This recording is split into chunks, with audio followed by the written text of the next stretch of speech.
Hello,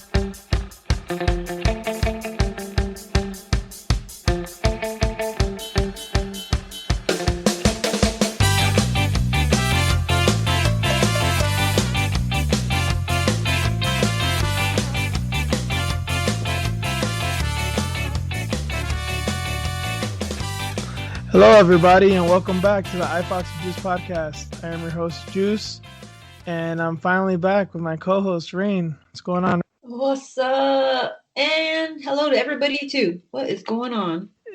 Yeah, I mean, same old, I guess. There's just fights now, and it kind of woke us from our slumber because we weren't doing too great, you guys, in the past few weeks, and I think our maybe last episode or maybe last two episodes kind of showed it, and Rita and I kind of just decided mutually, maybe if it was unspoken, just like, let's take some time off because this shit's gonna get weird and it may not get better anytime soon. So we just decided to take a break. Yep, much needed break. I definitely feel better, even though shit hasn't really changed, but what can you do? It is what it is. It's the world we live in now. It's gonna be like this for a while, I believe. We usually start off on a light note and crack jokes, and trust me, we have many to crack. But I hadn't even talked to you about this in the whole time we've been talking, like in the past week. But I the past few episodes, all we were talking about is just like, why are they doing this, and this can't go on. We were just kind of going along the MMA media route of like, this just doesn't seem safe, and we're going to talk about plenty of things that, it wasn't exactly safe. But I do got to say, as much as I feel conflicted and weird about it, I don't know, maybe it's just me, but I feel that there is a bit of normalcy with fights. I don't know if it's just because we love them so much, or I guess in this case, I love them so much. I don't know if that's just because I would do on Saturday nights is usually watch fights. It kind of feels like the world is a bit normal, very slightly, but that's kind of how I feel. And I know it's a very small thing and it doesn't apply to everybody, but that's made me feel a little bit better. And I didn't think I would feel that way until Saturday hit and then yesterday hit with the Wednesday fights. Like, this feels normal. It's not normal, but it feels normal. Yeah, I get that. For me, remember, I was totally against it. I wasn't happy about it. Having them try to get these fights up and running during the pandemic. But the fight previous to this one, the one with Jacare on it, with his situation and what they were trying to do, I'm just like, I give up. If these guys want to fight, go for it. I'm going to be supportive. I'm going to watch, because they read the contract and they signed off on it with that additional clause or whatever whatever the UFC placed on that contract. So it is what it is. They want to fight, let them fight. Yeah, at that point, we were kind of just forced to accept it, right? Definitely, especially with like Jacare's situation. It's like, all right, well, if we knew you had it or you had some kind of inkling of possibly having it and you still went on with it, then okay, I give up. It's your body, it's your choice. You're right. Go for it. But I will choose to stay indoors and be safe. I'm not trying to hide or anything. I am scared of this virus, but I am more scared of people, really, than this virus. I'm doing what I can, but yeah, I mean, there's nothing more we can do. We can dwell on it and argue about it or whatever, but it is what it is. Yeah, there was some normalcy, but what can you do? I will add this, though. I kind of like it now. At first, I was like, this is weird. There's no crowd. It's new. Yeah, I don't want. It's definitely interesting, but it's new. Yeah, I mean, okay, yes, we've had contenders, we've had things like this before, but the fact that these are top of the top fighters, the Tony Fergusons, the Justin Gaethjes, the Glover Teixeiras, the Michelle Watterson, like these type of fighters, Cowboy, like in an empty arena, like it's weird, but it is interesting. There's pros and cons to everything, I guess. Yeah, I dig it because I feel like, yeah, you can hear more of the corner. You can hear the fighters talking to each other, them cracking each other. I hope that when people are watching this, they realize how much is put into this, how much the fighters go through this, and maybe fight for more pay for them or be more vocal about it. You know what I mean? Because you're hearing everything. Yeah, and it really puts some shit into perspective sometimes when in certain things like there's been some crazy finishes in the past few days from what I've seen, and we're we're gonna start appropriately in a bit, but just FYI, just fair warning, we haven't caught all the fights, so forgive us. This we weren't even exactly sure if we were gonna do it this week. Rena and I have just recently started talking normally again. Not that anything was bad, just we kind of just stayed quiet just because we were trying to figure out our own situations. But we're not going to cover every single fight because we didn't catch all of them, but we try to catch the main ones. So we're of course going to talk about Ferguson and Gagey and the fight last night. It really makes it feel more real. I think people, when you see someone get knocked out, most people's reaction is, oh, in some way, like either you're concerned or you're excited or your mind's blown. But I think when you hear 10,000 people at the same time go, oh shit, and raise their hands and get super excited and start cheering, like you forget, like someone just got knocked the fuck out in front of you. Like very scary sometimes. And when you're seeing it now and it's like dead quiet, it's like, oh, you realize, like, because even like in Japan where it's like super quiet, when people get knocked out, they still cheer. So sometimes you don't realize how brutal the sport that we're watching is. And in the past couple of fights, like it's made me respect it, even when it's not super violent. It's still like, oh yeah, you forget how violent it is. And I'll say this: it kind of reminds me of the few times I have covered fights cage side.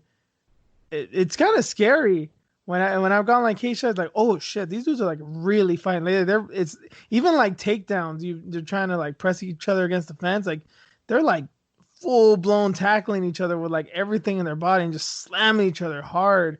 You don't really appreciate that when you're at home and there's a bunch of people screaming. But when you're up close and personal and it's pretty quiet, it's like, oh shit, like this is a brawl, man. Like it's kind of scary. Yeah, I remember one time we were in Stockton. There was a fight in Stockton, like a local promotion, and I think it was like the second fight or something. Just the entire like event just started, and this dude got slammed like hard in front of us, so loud, broke the goddamn cage. So they had to sit there and fix it. Holy Right, shit. yeah, right in front of us. So it took a minute to like fix it all, but like, yeah, I mean, the arena was kind of still empty. People were still coming in and just Yeah. cheering this and having it in front of us. Like, yeah, it was insane, man. I'm like, holy shit. Did the guy did the guy get knocked out, or was it just like he just took a big Yeah, bump? a big slam. Oh, Yeah, okay. yeah, huge slam, but It wasn't yeah. like a rampage slam, like head bouncing off the canvas type Oh shit. no, but it was hard. Like, it was a big dude anyway, so but Took his breath out for sure type thing. for yes, for Yeah. sure. But yeah, just hearing everything. But I was gonna go back to yeah, having an empty arena. When I was watching the Bryce Mitchell fight against Charles Rosa, I was thinking, I'm like, man, could you imagine if this was in Vegas? I wonder if people would be booing, all those drunk motherfuckers booing this fight if there was a crowd. That fight was fucking interesting. I mean, I think Rosa says something like, yeah, I'm going to take, Mitchell's arm home and this and that because he's no slouch on the ground. He's a goddamn black belt. Oh, but yeah, just Bryce completely dominating him on the ground for what, 3 rounds? I wonder if it was in a normal setting, if it would have been like booed or something. I wonder if it would have like totally changed the outcome of that fight. It makes me wonder, you know what I mean? Like having a crowd, what can it possibly do to the outcome now that we don't have a crowd? Anyways, that was a good fight though. I missed that one. I heard good things, but Yeah. Crazy ass Bryce Mitchell fucking trying to like submit him constantly with the twister. He really loves that shit. It's so crazy to me that he learned that shit on video, watching YouTube. and he's constantly attacking Rosa, a fucking high level black belt with this shit, and completely dominating him. That kid is an animal. I love that kid. And I guess he's gonna get his camel shorts. I guess. Did you hear that? Reebok's gonna finally given. Please do it. I maybe that's why like I just said, I didn't see the fight, so I don't know, but maybe that's why he's trying so hard to go for the twister. Maybe he's just trying to show out, like, I'm gonna get 2 or 3 twister submissions in a row. He's gonna become like the Ronda Rousey of twisters, and he's gonna give like some weird ass interviews, some weird ass promos, and finally Reebok's just gonna give in, like, all right, gotta give this motherfucker his camo shorts. Like, that's what he wanted. We gotta give it to him now. And Dana will probably be like, yeah, just do it, man. With that way we don't have to up his pay. We can just he'll be happy with the shorts. Don't have to up his pay. That's funny. It sounds like he lives like a, I don't know, frugal life. I don't know. Just like a crazy fucking hillbilly. Yeah, just everything's like off the land. And I guess his training facility right behind it, there's like a river or something. He goes fishing. Yeah, dude's from Arkansas. There's levels of white people, and Arkansas white people are like, yeah, they're up. There's like Ohio white people, the Midwesterns, the Southerners. But to me, yeah, like Arkansas, to me, like the craziest white people are like Arkansas white people from the Appalachian Mountains, like straight up hillbillies. And then to me, the craziest one of the bunch, white people from Arizona. Those are the ones that scare me the most, because how the fuck you out in the sun like that when your skin isn't conditioned for that shit, you know? And they all got guns. Right. Yeah. How do you make it out there? There's like they all got guns. They all hate illegal immigrants, and they all have Mexican wives for some reason. It's the weirdest shit. Fucking Arizona, man. God damn it. And that's our neighbor right there. But love y'all, crazy whites. But anyway. Just to, I know we're not gonna escape coronavirus talk, because we just accepted it, and this is not gonna be in doom and gloom like the other ones. But I will say, quarantine and all that has taught me some interesting things about myself, and I knew who Michael Yo was, but seeing him on Joe Rogan's podcast the other day, I was surprised. I'm like, damn, that is a very handsome man. I was like, learning new things about myself. Need to get out there again. That shit's funny, Michael Yo. I didn't see the whole thing, but I was just like, I've heard him talk. I've heard him on other podcasts, but I've never seen him. I'm like, oh, I mean, I knew he was Blasian. I'm like, oh, that's what he looks like. Okay. He got a really beautiful wife too. Oh, really? Beautiful, beautiful wife. Yeah, beautiful family. So good for him for recovering. Because I heard that story. I didn't get to finish the entire podcast. It's on Joe Rogan's podcast. But yeah, fucking scary. I wonder too, because that's what Joe kept talking about. He's a young, healthy guy. He was surprised that he got it. I wonder if his racial background had to do with it too, because they're saying that black people are getting a lot, and Asian people too, and he's both.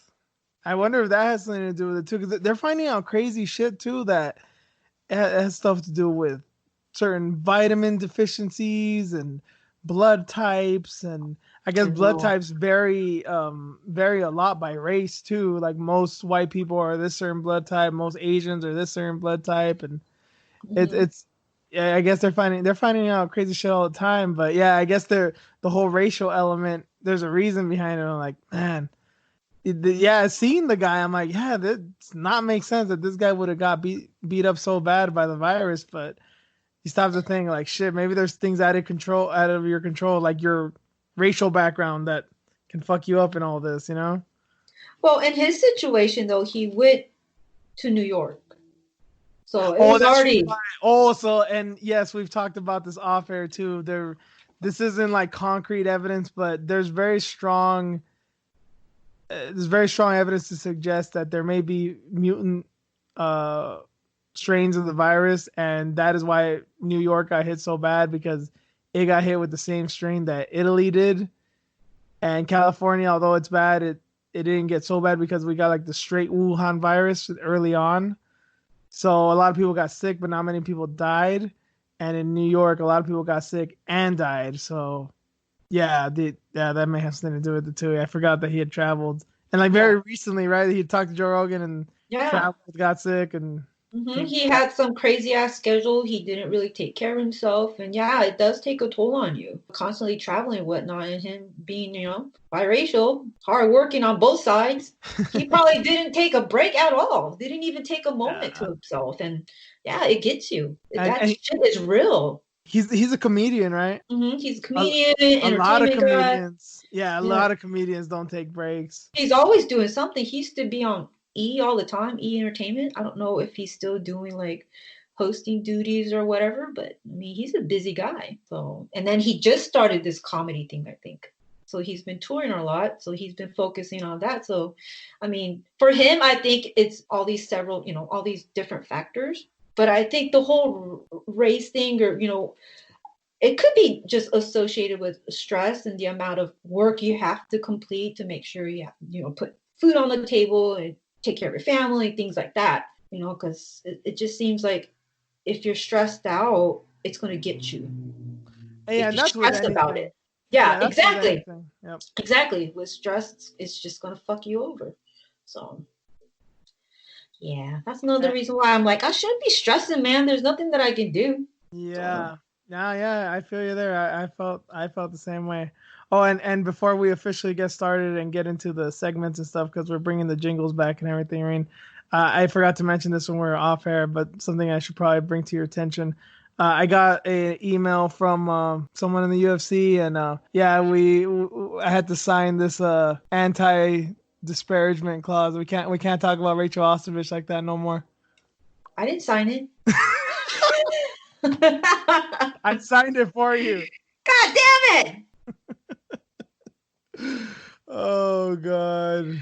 Did you see that video with all the girls doing that little TikTok thing? Oh yeah. That was the boxing thing originally. Yeah, I saw that like now the MMA girls doing it. Yeah. I actually liked it, surprisingly, right? Yeah, it's interesting. It was cute. It's just funny. It's just funny because when the boxers did it, it was like 3 girls. It was like Heather Hardy, Clarissa Shields, and I forget her name. There's this other girl.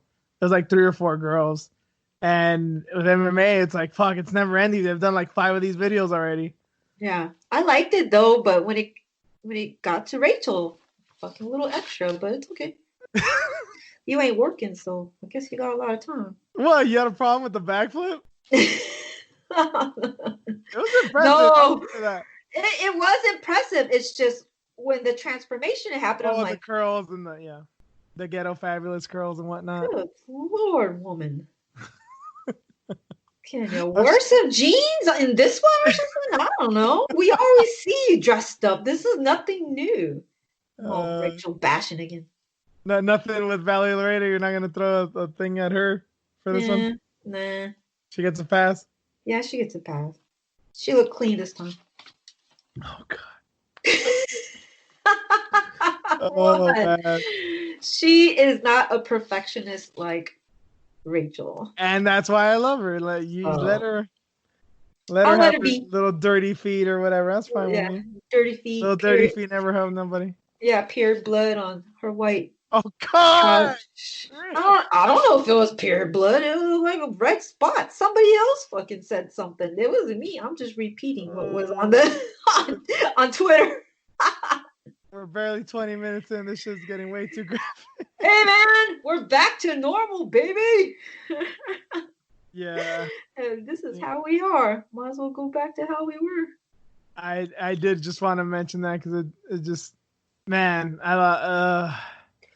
I think I've just come to I've just come to accept lately. I get like how you said, we just kind of accept some things that we can't change. Mm-hmm. And I've just come to accept, like, I'm just going to keep saying shit. You and I are going to keep talking shit on this podcast. If by some miracle I get credentialed by the UFC to like cover an event, which is still kind of a goal of mine, but like, God damn, they're fucking idiots, man. At that point, it's like he just gave me free reign, dude. Poor Josh Gross, just because he turned down a job, he still can't go. Fucking, what's her name? Loretta Hunt. But here I am, disparaging basically every goddamn fighter, and you'll give me a pass. I hope you guys play this back one time here, and it's like, yeah, I am making fun of you. Fuck all you guys. But I know that's an unlikely outcome, but we're okay. I'm still gonna be me. We're still gonna be us on this show. So further ado, let's get into the official intro and do all the stuff that we usually do. We're gonna do a rewind. Again, we didn't see all the fights, but we're gonna talk about them as much as we can. So let's do this thing. Let's go back to the rewind of UFC Jacksonville 1/2. So kind of hard to know where to start, but I guess we'll start from the top and the biggest story of the weekend and the biggest fight of the weekend of possibly the year now, because who knows how many events will stick through. And UFC 249 was a monumental event. Even though I didn't see all of it, it was the first sporting event while a pandemic is swept across. It's so hard to say that. What, the first sporting event? Yeah, during a pandemic. Well, yeah, it happened. I mean, we were naysaying it for a long time, and then I guess first things first, I felt so I didn't want it. Okay, I didn't want it to happen first of all, and then once it was happening, okay, I'll come to accept it. But once Jacare tested positive, all right, that's the nail in the coffin. They're done. They're done. They cannot possibly continue, and they did. Mm-hmm. And it's been less than a week now. There's been no other positive tests that we know of. I don't know how many tests were administered after the fact. I don't know. But if it was only Jacare, that's tragic. But and of course his cornerman, that sucks. 2 cornermen. Yes, that sucks. But given how many people were there, that'd be a slight miracle that if it was only them. Still sucks, but if everyone came out healthy, that's great. I don't know what much more to say about that because this is the way it's going to go, and I guarantee you that Jacare is probably not going to be the only fighter to test positive in one of these. This is going to happen, and I've just kind of come to accept that. No. So to talk about the main stuff, it's interesting. This was kind of the point on Saturday's fight, UFC 249, and it became a point again with the Smith and Teixeira fight. So I think the topic of the week, I think what everyone's talking about right now in regards to MMA is officiating.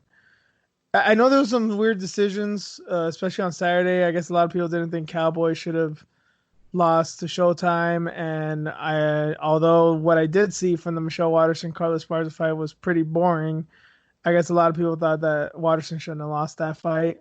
But aside from that, the officiating, the stoppage of Ferguson, and the stoppage of Cejudo and Cruz, I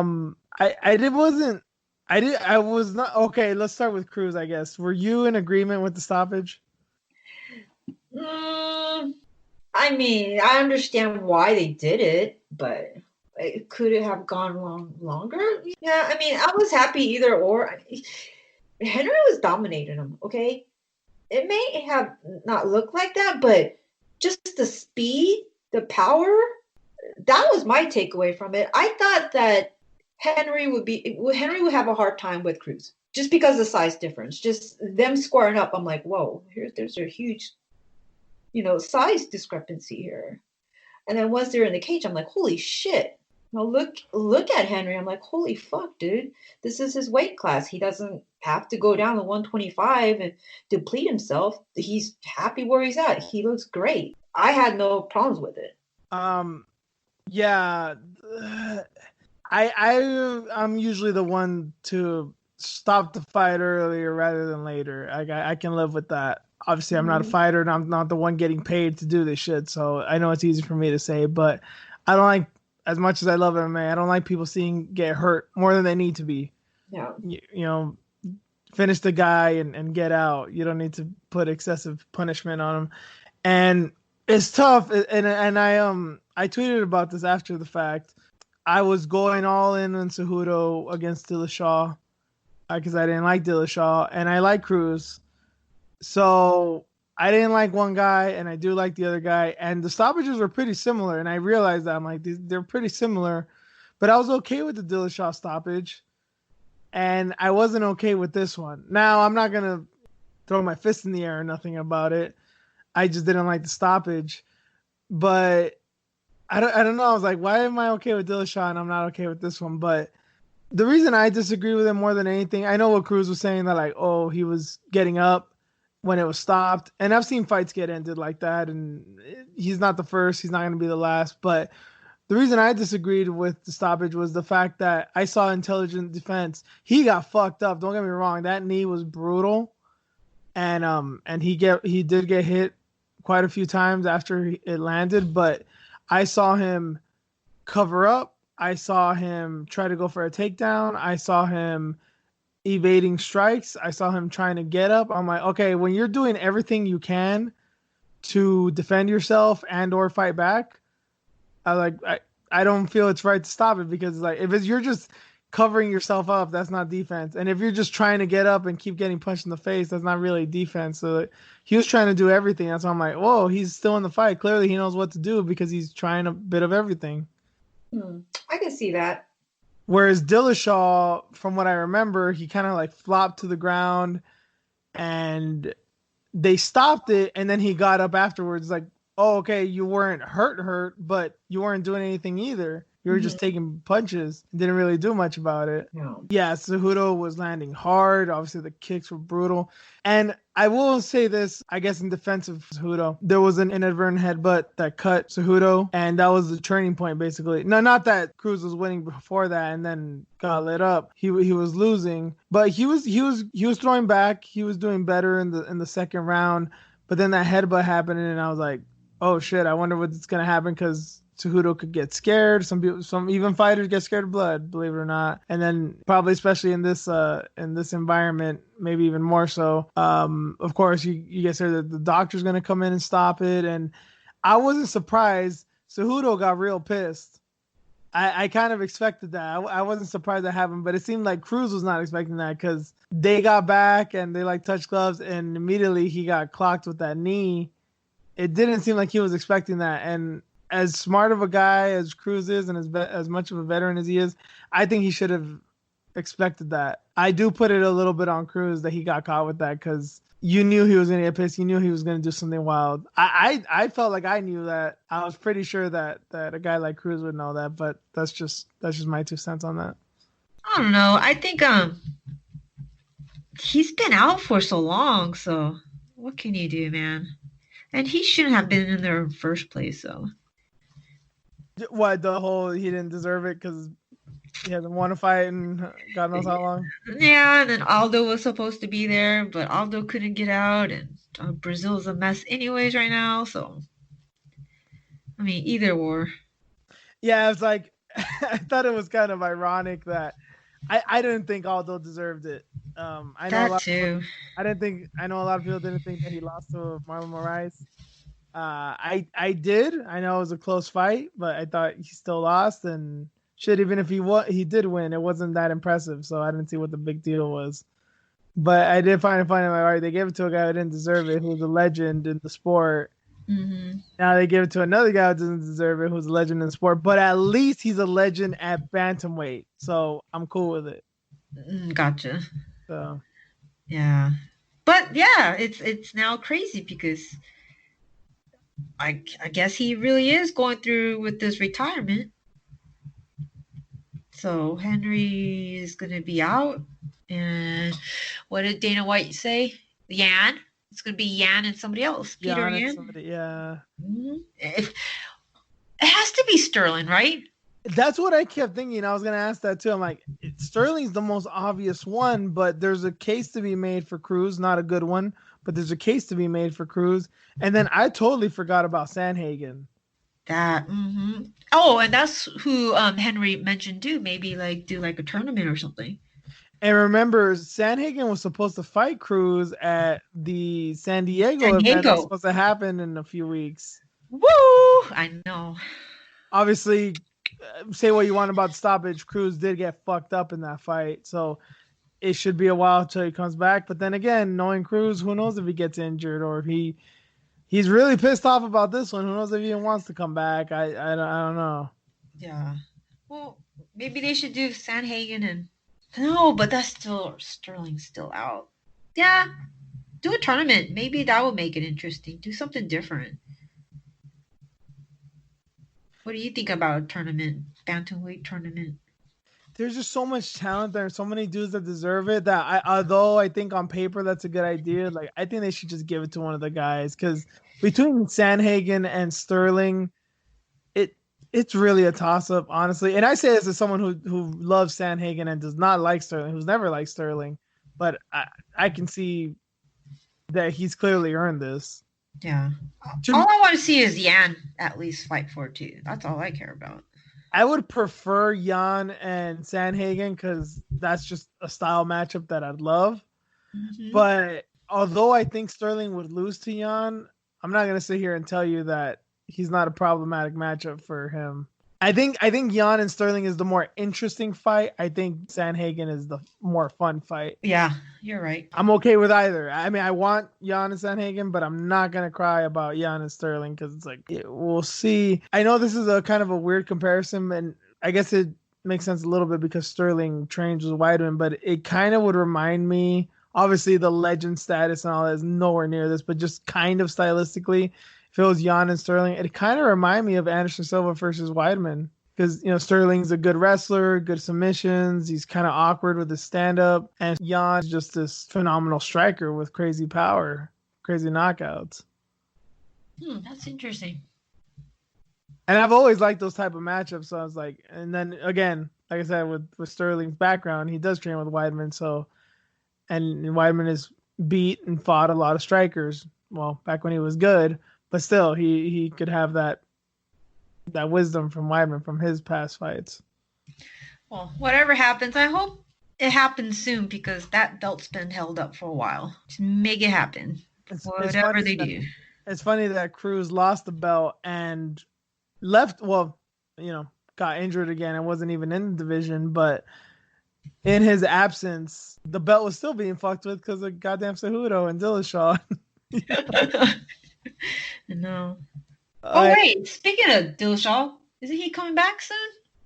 Fuck, I don't know. I don't care. Sometime next year? I don't know, man. I mean, we're in May already, so. Yeah, I don't know. I don't even remember how old he is. I'm not an idiot. I know that EPO and or steroids or whatever drugs he may have been on isn't the only reason he got so good. He's still a great fighter and very smart, but still has a shitty attitude and he still cheated. So fuck him. Fuck him. Fuck that NorCal boy. Yeah. No offense, Reem. Well, it's okay. You're saying it, so it's cool. No, it's okay. He's out there somewhere in the woods. And he trains down here too, but it's orange and that shit don't even count. I was gonna mention this talking exclusive MMA stuff, but I'll bring it up now just because TJ reminds me of one of these dudes. I'm trying to look for videos. I have yet to find one, but have you seen some of these opening the gym up protests? Oh my God, them doing push-ups in front of the Capitol? Get the fuck out of here. My friend at work told me this, and I was dying laughing. I'm like, you're fucking around. He's like, no. And I immediately thought of you. I'm like, there is no one on earth that I know loves the gym more than Rena. But I don't think she's on board with this. Fuck them. I was cracking up like, well, you don't need the fucking gym open, you asshole. You're making me look bad. God, you're already doing your workout as it is. It's like the most pointless fucking protest ever, man. Like, ever. And wasn't it only like 30 people or some shit? Some shit. Not even that. If you had like jiu-jitsu mats out there and start rolling and shit, I'll be down. I'll be like, okay, right there. I'll stand right there with you. Open the fucking gyms up. But if you're already doing push-ups and doing sit-ups and shit, you already got your workout done. Have a nice day. Goodbye. What are you doing? Simple exercises. You want to go back to the gym to do simple exercises and run on the treadmill? Go ride a bike. Shut the fuck up. We're in the pandemic. Gym is not that important. Now, jiu-jitsu gyms and, specialized gyms, sure. But if you're over there just walking the treadmill, you can do that outside. Shut up. I understand that not everybody has this luxury because not everybody lives in a house or somewhere that has space, but I've been working out. No, I'm not like extreme or nothing, but I've been working out a lot in the past few weeks since we stopped doing the podcast, and I'm doing it with a medicine ball, a jump rope, a plyo box, and a kettlebell. Basically all I need. That's all I'm doing it with, and trust me, I'm sore as hell. I put in some work, and sometimes it's only 10 minutes, and that's all it takes. But if I need to run, I can run outside. There's things to do. You don't have many excuses to. Okay, you may not be in optimal shape, especially if you like doing weights and doing all kinds of machines and all kinds of workouts. But there's definitely shit you can do. Seriously, go swim. Go ride a bike. Oh man, bikes are empty at the store. I went to the store the other day and I wasn't looking for one. I just happened to go across the aisle and there was like 2 left. I was like, holy shit, people have been buying up bikes. But that's good. Yeah, I've been seeing plenty of families right around the neighborhoods. I'm like, I never saw this shit 3 months ago. But I'm like, that's great. Like dads with their like little daughters and their like teenage son, like one at teenage, like maybe 11, 12-year-old. When boys start to get a little rebellious, and their wives and shit. I'm like, damn, look at this, beautiful. And they're like so kind. They're, I'm like walking my dog. Oh, sorry. They're like really nice and shit. I'm like, what the fuck? Yeah, I noticed that more and more too. Like people are out more walking. I'm like, maybe there's one good thing that's gonna come out of this. Like, hopefully, we'll be a little bit more healthier. We'll go out more. Enjoy ourselves instead of being inside all the time. But yeah, I noticed that too. A lot of old folks out walking around too because they need to get out. Yeah, it's every. Yeah, I've seen older people, young people. Couples, like young couples, they're kind of rare, but like 18, 19, 20-year-old couples just walking about. I'm like, cool. Yep. Cool. So good for them, man. I did see one. I didn't see it like a picture of it, but I did see it on the whole gym thing. Apparently one of the protesters had a sign that said, "Give me gains or give me death." I couldn't confirm that one, but that was something that was written in the article. I read like the first paragraph, and I was like, "Oh my god!" Again. And again, Florida. Again, gains. You can do simple body workouts and still maintain that. You fucking idiot. I miss the gym. I love the gym. I miss it so much. But hey, I'm not desperate. I'm not gonna put myself in a situation. I'm not going to go back to the gym and get sick. Possibly get sick, sorry. The whole point of the gym is to make you healthier. Yeah, you want me to die at the gym? Catch something? Because some of you don't even wipe your fucking equipment down? You want me to trust you guys now? You didn't do it before. Seriously, you want me to trust you with my life? No thanks. I got a survey the other day too from my gym. They're like, "Oh, are you willing to wear a mask while you work out?" I'm like, "No." I mean, the first question was, "Would you come back?" I said no anyways, but yeah, they had like questions like, "Would you wear a mask?" and "What classes would you sign up? Would you do boxing and this and that?" I'm like, "No. No, thank you." And it had a question like, "Well, what do you recommend, to make improvements?" I'm like, clean daily? I don't know. Limit the number of gym members in the building? Like, how can you? How can you be safe? Yeah, masks are great, but what if you sneeze and those little droplets goes through your eyes? You're still at risk. Doesn't matter. That's the reason why this whole social distancing is working. Gym owners / people writing these surveys, when an Asian woman tells you she's not wearing a mask, you're fucked. Right? Like how, like we were talking about it off air. Like it's hard to breathe. Can you imagine? I'm gonna be passing out trying to fucking get on that treadmill and wearing a mask and shit. Yeah, they just passed the thing here in LA where we all got to wear masks even outdoors now, not just in businesses, like just anytime we're outdoors. And a lot of people were doing it too, myself included. I for the most part did wear a mask, even just like walking my dog or walking around the neighborhood or stuff.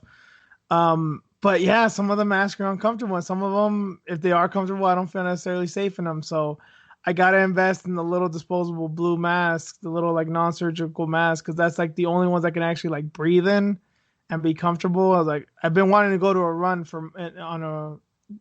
running for months since the shit started, but I'm like, I don't feel really safe out there. But now that everyone's gonna be wearing a mask, and if I could get some of those, I'm like, all right, I think I feel comfortable enough to do it now. It's probably not the best thing, but I think I'll be good. I see plenty of people doing it for a long time, so I think I'm good. But yeah, but like to have a mask on during hitting the treadmill, the elliptical, the stairmaster, fucking bench presses, that seems kind of dangerous too, man, because you're like, you're really breathing out hard. You're really exhaling and inhaling hard. Like that's running is one, if you're tired, just stop or go slower. But at the gym, that seems kind of dangerous to me. But that's just me. No thanks. I'm good. I miss it. I just wanted to bring it up because I didn't know if you'd seen it or not, and I knew if you did, you'd be fired up, and if you didn't, I'd just have a good laugh at seeing people doing push-ups with a fucking American flag in their mouths, like. Only in America. Only in America during a pandemic. God damn it! This is the reason why we have the most cases. Most deaths. Allegedly. Oh yeah. Allegedly. Yeah, because people don't want to believe that. Well, or all the deaths are included because with flus and whatever it is, they're just going. Oh no! I don't want to believe the Chinese government that have more cases than them. That's them? Yeah. True that. But anyway, they just killed all their people. They have enough as it is. Can't die from corona when you got shot in the face, huh? They all look the same too. Oops, sorry. Oh, we need this shit. I'm Asian. I can say whatever I want. Man, we're all looking at them like, the fuck are y'all doing? And we're not beholden to you. I'm not fucking Disney. I'm not gonna make movies for you. Suck my dick. Yeah, right? Like, what are you guys doing over there? Oh, just on a side note, I had a man, I fucking love Cubans. Fucking Cuban dude came into work today looking for a part, and he was explicit several times. Nothing Chinese. And he was getting shit. He paid like twice as much for the American part assembled in Mexico. He's like Mexico? Like, yeah, that's fine. He's not even Mexican. He was Cuban. Like, that's fine. No Chinese. Fuck him. I was like, Jesus. Damn. But he was minding his distance. He was being very respectful. I'm like, hey, man, I respect it. Good on you. Me too. Bring back all the jobs here then. You're putting your money where your mouth is, You say, fuck them, and you're buying American. Good for you. Right? Yeah. I can dig that, man, that stands his ground. Yeah. But he's Cuban. Of course he's going to be like that, Only Cubans. Yeah. Anyway. They have honor, kind of. Kind of, yeah. Yoel. No, I don't think they count him anymore. They're like, he's from Miami. He ain't Cuban. Technically, he's German because I think that's the place he left after he left Cuba to get his asylum shit or whatever. Oh yeah, I didn't know that. Yeah, I guess since he was competing for Cuba in the Olympics and all that, one of the places he went to was Germany, and I get for training or whatever, and I guess he just said fuck it, and he just stayed and went to like some kind of embassy or something, and they're like, okay. Like, I'm not going back home. Yep. Damn, dude. I didn't know that. That's crazy. I gotta look that up. Yep. Still learning stuff every day. But anyway, away from gym and politics and protests and all kinds of bullshit, to get to the main fight that happened last weekend, Ferguson and Gaethje. Obviously, Gaethje scored the has to be upset of the year. I mean, I thought Gaethje had a chance, pretty good chance too, but I didn't expect it to be a fucking clinic. God, that was so hard. I mean, upset of what? How many years? It just. Well, I text you like, fuck. I was happy. And I love Tony Ferguson. I love Tony. He's one of my favorite fighters. Top 5, top 10 favorite fighters. Were you happy because of the relief that it's over? That finally we don't have to be concerned about Khabib versus Tony, or? You know what? I didn't think about it like that, but yeah, that may have been part of it. Like, you got my dick hard so many times. Like, come on, man. I'm not. This was basically going on like 8 dates with a chick, and she's not giving you no play. And the last one was like, "Fuck you, bitch," and you just leave her there with the bill. That's what it was. I was like, nah. I like that analogy. It's true. And I think that's the reason why I text you. Fuck, like we're not gonna see it. It's over. It's completely done. Never again. That's it. I think I started kind of coming to the realization maybe last week before, during fight week, because I didn't watch anything. I didn't watch the countdown. I didn't watch the embedded. I usually watch at least a few embedded. I didn't watch anything because I'm like, this isn't going to happen. I was convinced. And then with the corona, with Jacare, I'm like, this is for sure not going to happen. And then sure enough, it happens. So I walked into Saturday. I didn't know Showtime was fighting. I didn't know Greg Hardy was fighting. I didn't know Cater was fighting. I only knew Cejudo. The main and the co-main. That's all I knew. So I was like, oh, this is a pretty damn good card. I had no idea. I was like a total casual about it. But when Gaethje won, I was like, of course, I was super impressed with the performance. And I was a bit shocked, but I was like, you know what? Good. Fuck it. Like, I was kind of coming to terms already. Like, dude, Ferguson is not young. And he's taking a lot of beatings. And crazy shit just happens with him and Khabib. I wasn't like, oh, it's cursed and it's not meant to be. It's just like, I mean, Father Time is undefeated. And when you fight the way that Tony does, yeah, shit may go bad. And then Khabib with Ramadan and maybe he's going to leave Russia, maybe not, maybe his willingness to fight in Vegas. I'm like, dude, this has a lot of hurdles. And at that point, I'm just like, this is a matter of time now. And like 3 months, 6 months, a year makes all the difference. Like if this gets rebooked next year, who's to tell? Like, of course, bad shit's going to happen. And it may not even be good because Ferguson's going to be what, like 36 or some shit. And Khabib, I don't know. At that point, I'm like, if Khabib wins, I might not even give him full credit because Khabib's the younger guy. And Ferguson's an old man now, like, I don't know. That's how I was feeling about it. So I wasn't like that hurt about it. And also there was a part of me where I felt like, you know what? It serves us right. We're watching fights during a pandemic. We all know this is wrong in one way or another. Even if you don't agree with it, it's like, we really shouldn't be doing this. Like, it serves us right. Gaethje just annihilated the most anticipated fight in MMA history. Serves us right. Yeah. Karma's like, nope, we're not going to give you this fight. We're done. You guys want to have a fight during a pandemic, so this is what you get. You're looking at small money to have fights on, especially a guy with Ferguson, a guy who's a high commodity. You need to take care of that guy, in many ways. But you're gonna put him in this fight, and I know he signed the contract. I know he was the one willing to fight. I know he wanted to fight. I understand that, but you're gonna put the risk out there, not just of him losing, not just of him fighting during the pandemic. You just lost one of your biggest money fights in years. Good on you. Good on you.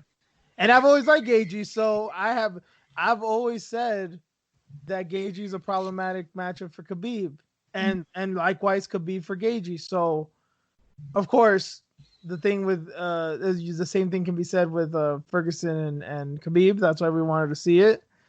And of course, there was the win streak and all that, but now we got Gagey, and Gagey's Jesus, man, his improvement. The craziest thing about Gage is like he's still the same guy. He just improved. He just tweaked like one or two little things, and now he looks unstoppable. That's so crazy, man. So crazy. I saw a tweet too. I don't know who it was. I think he got like laser eye surgery or something. He can finally see now too, so that may have a big what to do with it too. Yeah, I forgot who tweeted that or said that on a podcast or something. I forgot who I heard say that, and I was like, "That's legal? You can do that? I thought you couldn't. That's why Brendan Schaub didn't say anything. He has laser eye surgery. And what, he never disclosed that? And he never disclosed it. Huh. And then Joe Rogan's like, well, you're fucked. Well, you don't even fight anyway, so don't worry about it. But yeah, like you're not supposed to do that. Or maybe he didn't get laser eye surgery, but he got something to fix his eyes.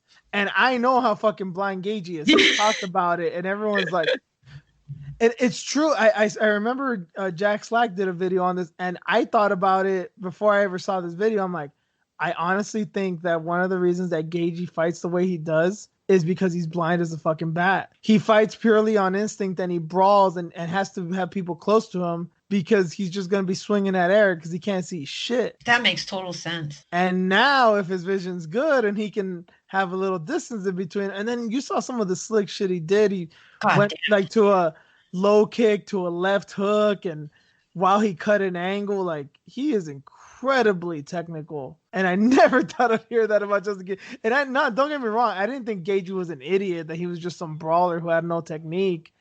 But I didn't think he could be that disciplined. I'm like, he's too wild.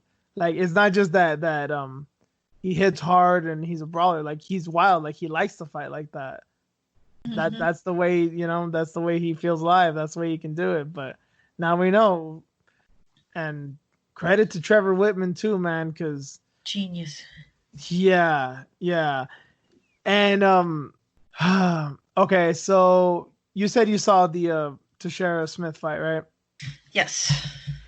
So I'm praising Trevor Whitman, and we all are. It was great game plan, great performance by Gagey. Also, last thing, very gangster of Gagey to say he doesn't want the belt. It ain't real. I've heard, Jon Jones and a few fighters have said that, but he like straight up like didn't even like, he didn't give a fuck about that belt. Did he kick it? He's like, I don't want that shit. Yeah, that dude's a gangster. But anyway, fucking crazy, half white, half Mexican from Arizona. What do you expect? But anyway, on the subject of Teixeira and Smith, to go along with the Gagey thing, I was praising, I forget his name. I think his name's Frank Montoya, Smith's trainer. I was praising that dude the first 2 rounds. I'm like, oh my God, look at Smith. Like, he's like actually technical now. He's catching Glover at the end of his punches. Like, he's getting more snap into him. He's not just this power puncher and this brawler anymore. He was doing beautifully. And then, shit starts going bad in the third round, and then gets even worse in the fourth round, and then just gets mollywopped. I know that's not his fault per se, but then the whole thing of just not throwing in the towel when Glover was just beating him mercilessly. It's just so weird how in the span of 20 minutes, my respect for the guy went from like the highest of highs to the lowest of lows. Yeah, it was sad. And actually, I think it happened more in the second round. It was like halfway into the second round, it turned around big time. No. He dominated the first 2 rounds. I think at the end of the round, Glover kind of like, he threw a few back and it was like, oh, okay, this is a fight. But it was like the very beginning of the third round where you realize that. Oh, yeah. When he went out, it was the second round. About the halfway into it, he looked good, and then it just all of a sudden just changed. And then when he came out the third and fourth round, like, it was bad. The rest of it, but it was round second. Yeah, it was the second round. I think it was the very end of round 2 where I think he kind of got stung, and I don't think he recovered, and then he got tired, and that was that. He pissed off Teixeira because he got eye poked, and then he like. That's right. Yep. Yep. And then he got him again in the eye. And then Teixeira's like, oh, fuck that. And then just started like brawling with him. And yeah, Smith got caught and he was just getting his ass handed to him the entire time. And I think Glover kind of felt bad too, because I don't think he really wanted to do that to him. Well, he said, I guess, what was the quote? It's part of the job. Like, sorry, this is part of the job. Oh yeah, I did hear that part. Yeah, I'm sorry, it's part of the job. He's like, oh, it is what it is. So that's one thing too that people forget with. I mean, we all know Glover's tough as hell. It's crazy too because he's had some like crazy knockout losses, like Rumble and Gustafsson, where you're like, Jesus Christ, man, dude just got killed. But then there's fights like the Carl Roberson fight where you're like, Jesus Christ, like this guy can take a fucking beating. And then and I don't know if you remember, this is an even crazier one. This is actually reminded me a lot of this fight. Do you remember when he fought Fabio Maldonado back in the day? God, no, Oh, Fabio Maldonado, he's a reckless brawler, and he was a really good. He was a decent boxer. He caught Glover with his left hook from hell, had him doing the stanky leg, like he looked like he was gonna go out. But after that, he took him down and just pummeled him, like just like he did to Smith, like just beat the fucking piss out of him.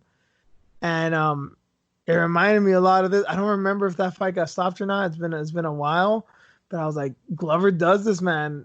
Once he decides to start wrestling, and when he knows he can wrestle you, he can beat the fucking shit out of you. And I know people were like, why is he wrestling and why is he going for chokes and all that?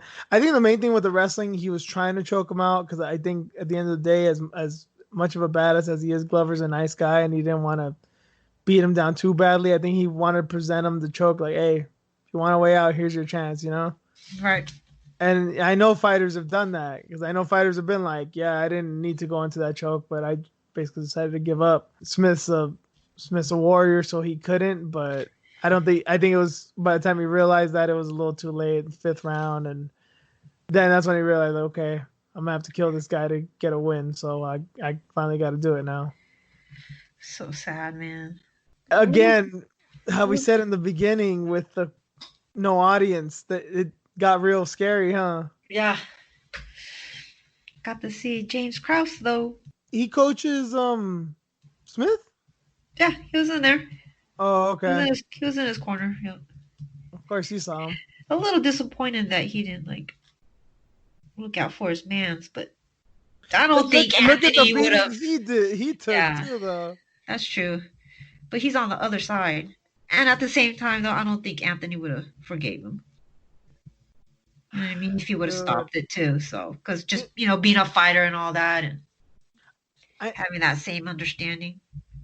I know we've had this conversation before, the MMA world has in general, and you and I have about stopping fights. But with a guy like Krause, given that he is so tough and that he still fights and that he won't quit himself, it's like, I know it's a tough thing for him to like, hey, I'm going to throw in the towel for you, knowing damn well he wouldn't want anybody to throw in the towel for him. It's hypocritical. It's a tough spot.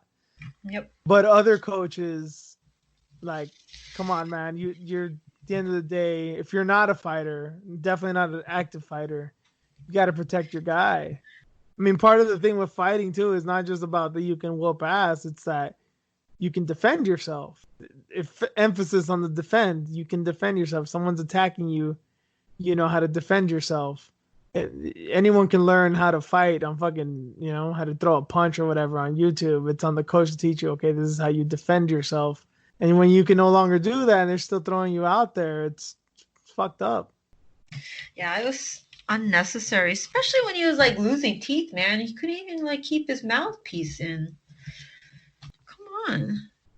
Poor guy. Yeah, that was tough, man. And just what he gone through and his family, prior to that, it just sucked.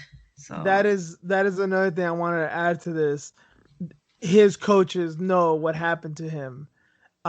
Yeah, he didn't get hurt from the sound of things, but that's a traumatic experience. And Okay, of course, Glover's not trying to harm his family. He wasn't in like a life or death situation like he presumed it was a few weeks ago. But I mean, it's very real. He was trying to beat a trained killer, and I don't know if that probably put him in a bad mental state too. You know, That's gotta be tough.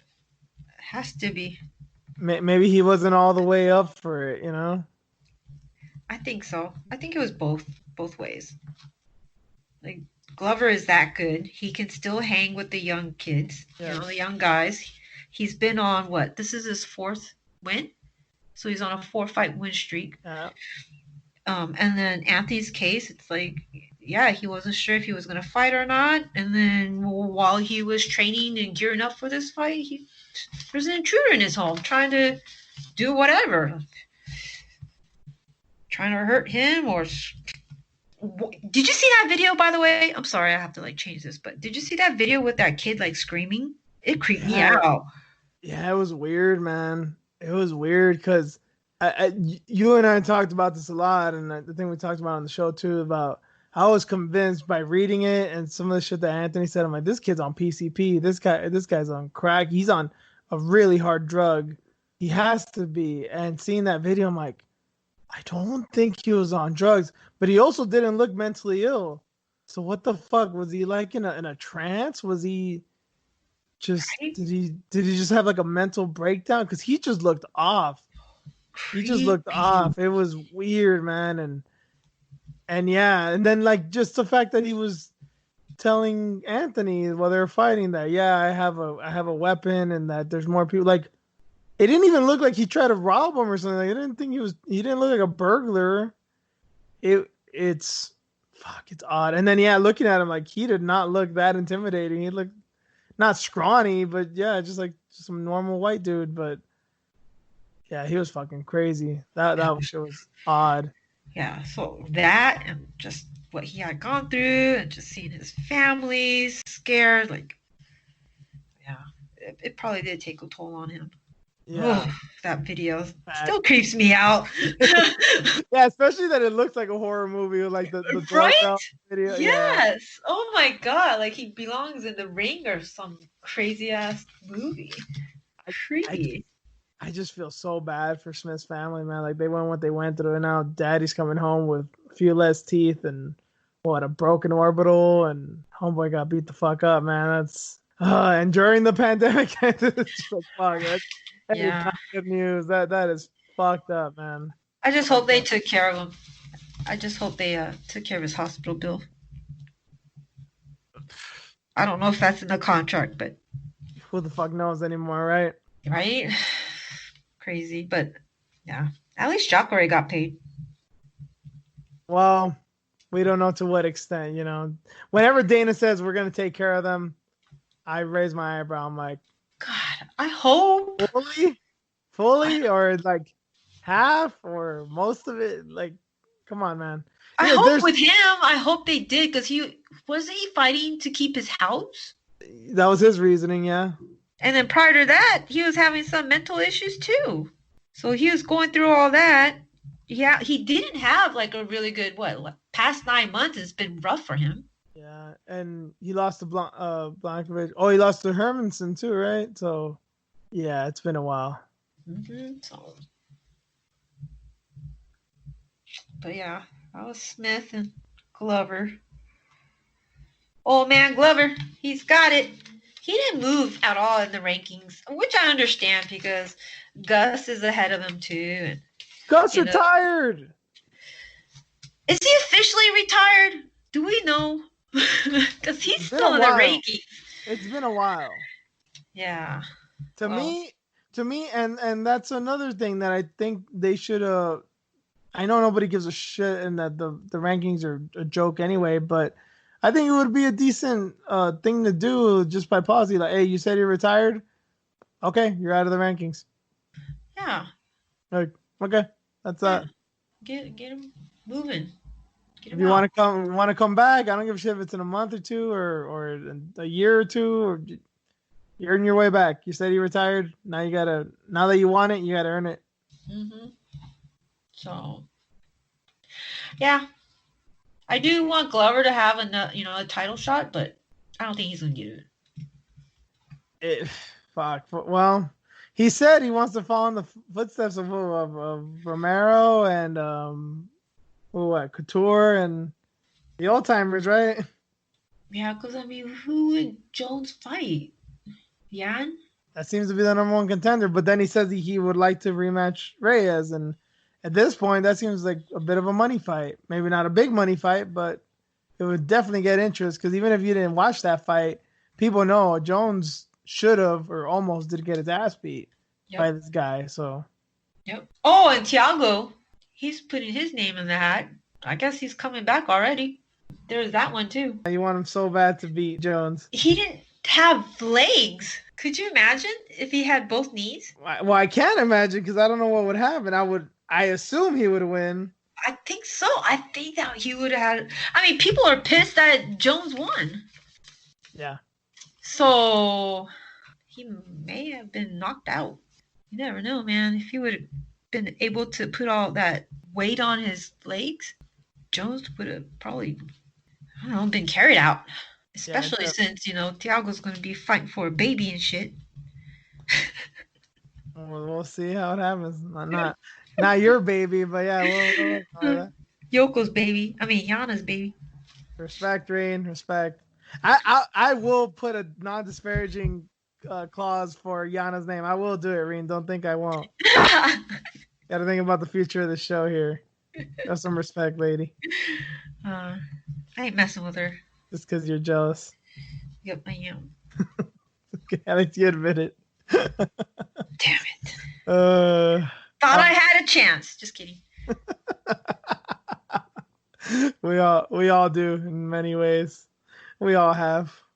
Yeah, we all have. We've been getting very honest with ourselves, and we've realized we've done some stupid shit over the past. Yeah, fuck it, man. Pandemic. We're revealing all. Not to you guys though, not all the way. It's gonna be a while. Oh yeah. You might not ever hear that shit, but either way. It's still a little filtered, but Yeah, tiny bit. So, since we didn't watch everything, I guess that'll do it. We have plenty to discuss about regarding the fights that just happened. So, we'll get into our preview of the next UFC Jacksonville card. They're all taking place in the same arena, same city, of course, Florida. I guess we're just calling it the third Jacksonville card. So UFC Jacksonville 3 preview.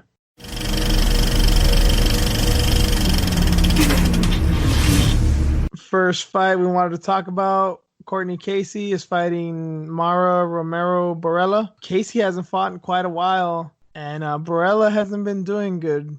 And I don't know. I know there's not much at stake here, but I think it can be an interesting match, especially because when Courtney Casey turns it on, she turns it on big time. And Barella is a decent fighter who has a trick up her sleeve here and there. So I think it's a pretty well-matched fight. What do you think, Green? I didn't really look into this one, so I don't have much to say, but Casey lost to Calvillo last year when Cain Velasquez fought Ngannou. That's how long it's been for her. Shit, yeah, it is. I'm looking at it right now. I just pulled it up. And Barella lost to, I want to say, Lauren Murphy by knockout. I want to say that was her last fight. And I think it's been a while for her, too. Oh, Montana De La Rosa was her last one. Oh, that's right. She out-grappled the shit out of her. Yeah, because goddamn Montana's a wizard. Yeah. And Barella's a legit grappler, and she fucking owned her. Yeah. Yeah, I remember that now. That was a good fight. And yeah, she got... Yeah, that was a bad loss. Now I'm looking at this. I kind of remember her now. Okay. Yeah, she has a bunch of like Mayan inspired tattoos. They look pretty cool, pretty scary. Yes. I'm gonna go with Courtney. Yeah, I think so too. I don't have anything against Barella. I think I just kind of feel like she's been overrated for a while. Yes. I know she's a good fighter. It's just Casey is just one of those girls you gotta look out for, man, because when she wants to be violent, she really is. and can't sleep on that girl. So yeah, Nope. I'm going with Casey there too. Next fight. Oof, there's been some good fights lately, but this one might be. This is a banger and a half. Song Yadong and Marlon Vera. How long has it been since we've seen Marlon Vera fight? I know he had a few fights canceled in the past few months. I think they were all like last minute. Yeah. Did he have I forget, man. It's been so long. Because he was looking for a fight because somebody got hurt. He was supposed to fight someone pretty good too. Yeah. But he fought in October last. The JJ and Watterson fight. He was on that card. Yeah. But yeah, he's on a crazy 5-fight win streak. And Song Yadong had that, what was it, the draw with Stamen, Cody Stamen? Right. Damn, this will be a good fight.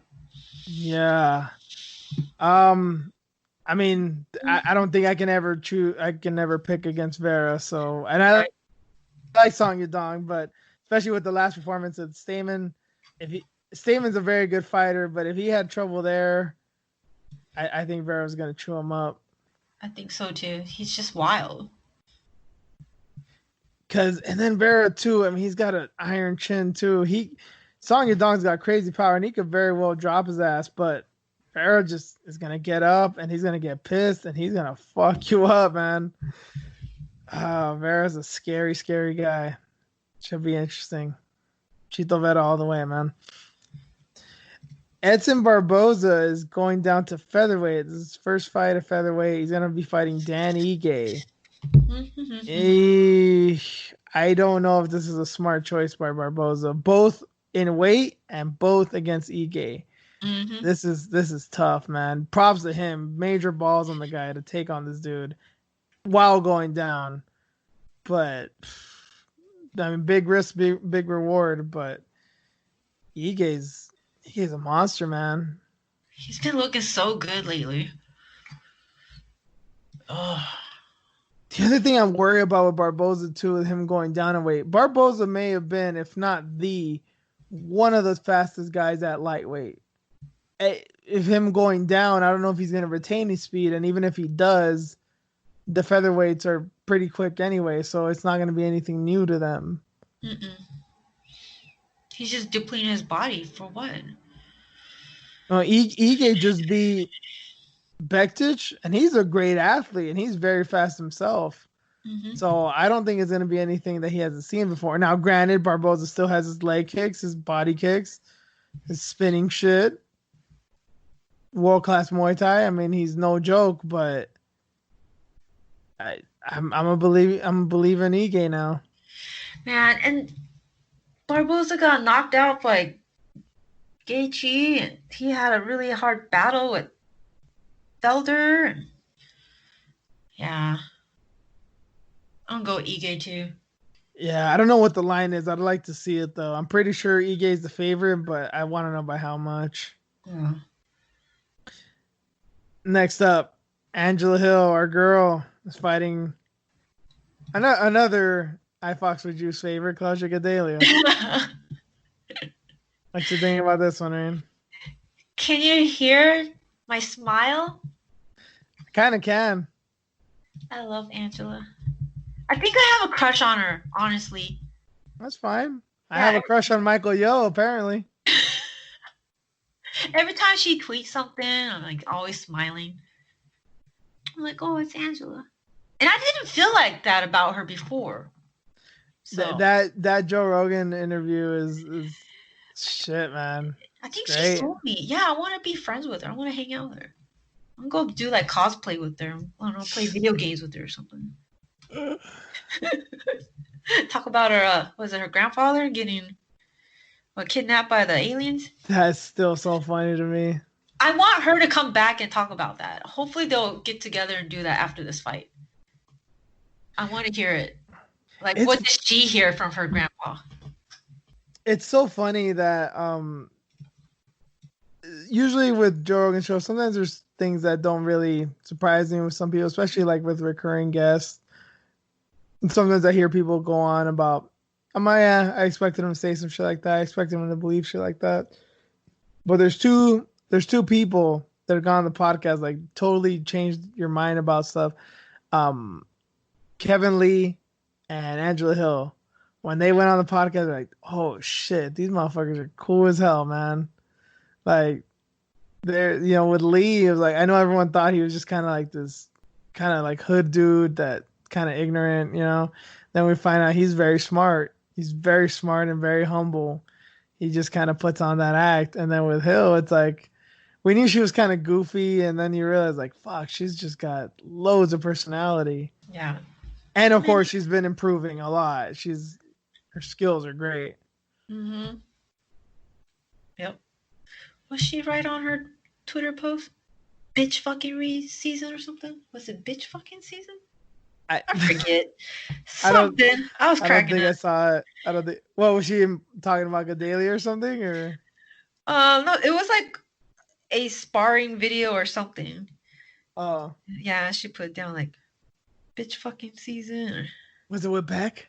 No, it was with her mans. Oh, okay. Her mans. I want to see videos with Beck right now. That girl got me hooked, man. Oh yeah, she did write it. She did say it. Bitch fucking season. Yep. She's working with her mans. Oh, okay. Yep. She looks good, but oh yeah, Beck. Have you seen those pictures recently? Yes. Makes me question my. Yeah. Anyways. Dude, Beck used to look so rough, like she was on something, but now. Yeah, she looked like I didn't even want to be around her. I'm like, this is gonna be a bad time. Like, someone's gonna get in a fight. This bitch gonna be drunk, and fucking cops are gonna get called, and she doesn't look all there and all that clean. Damn, she looks dirty. I'll be honest, like it was like there's like, oh, that girl looks dirty, and then there's that girl looks dirty. But something with Beck right now, I was like, God damn, girl, you're woof. For real. Yeah. And even you're back.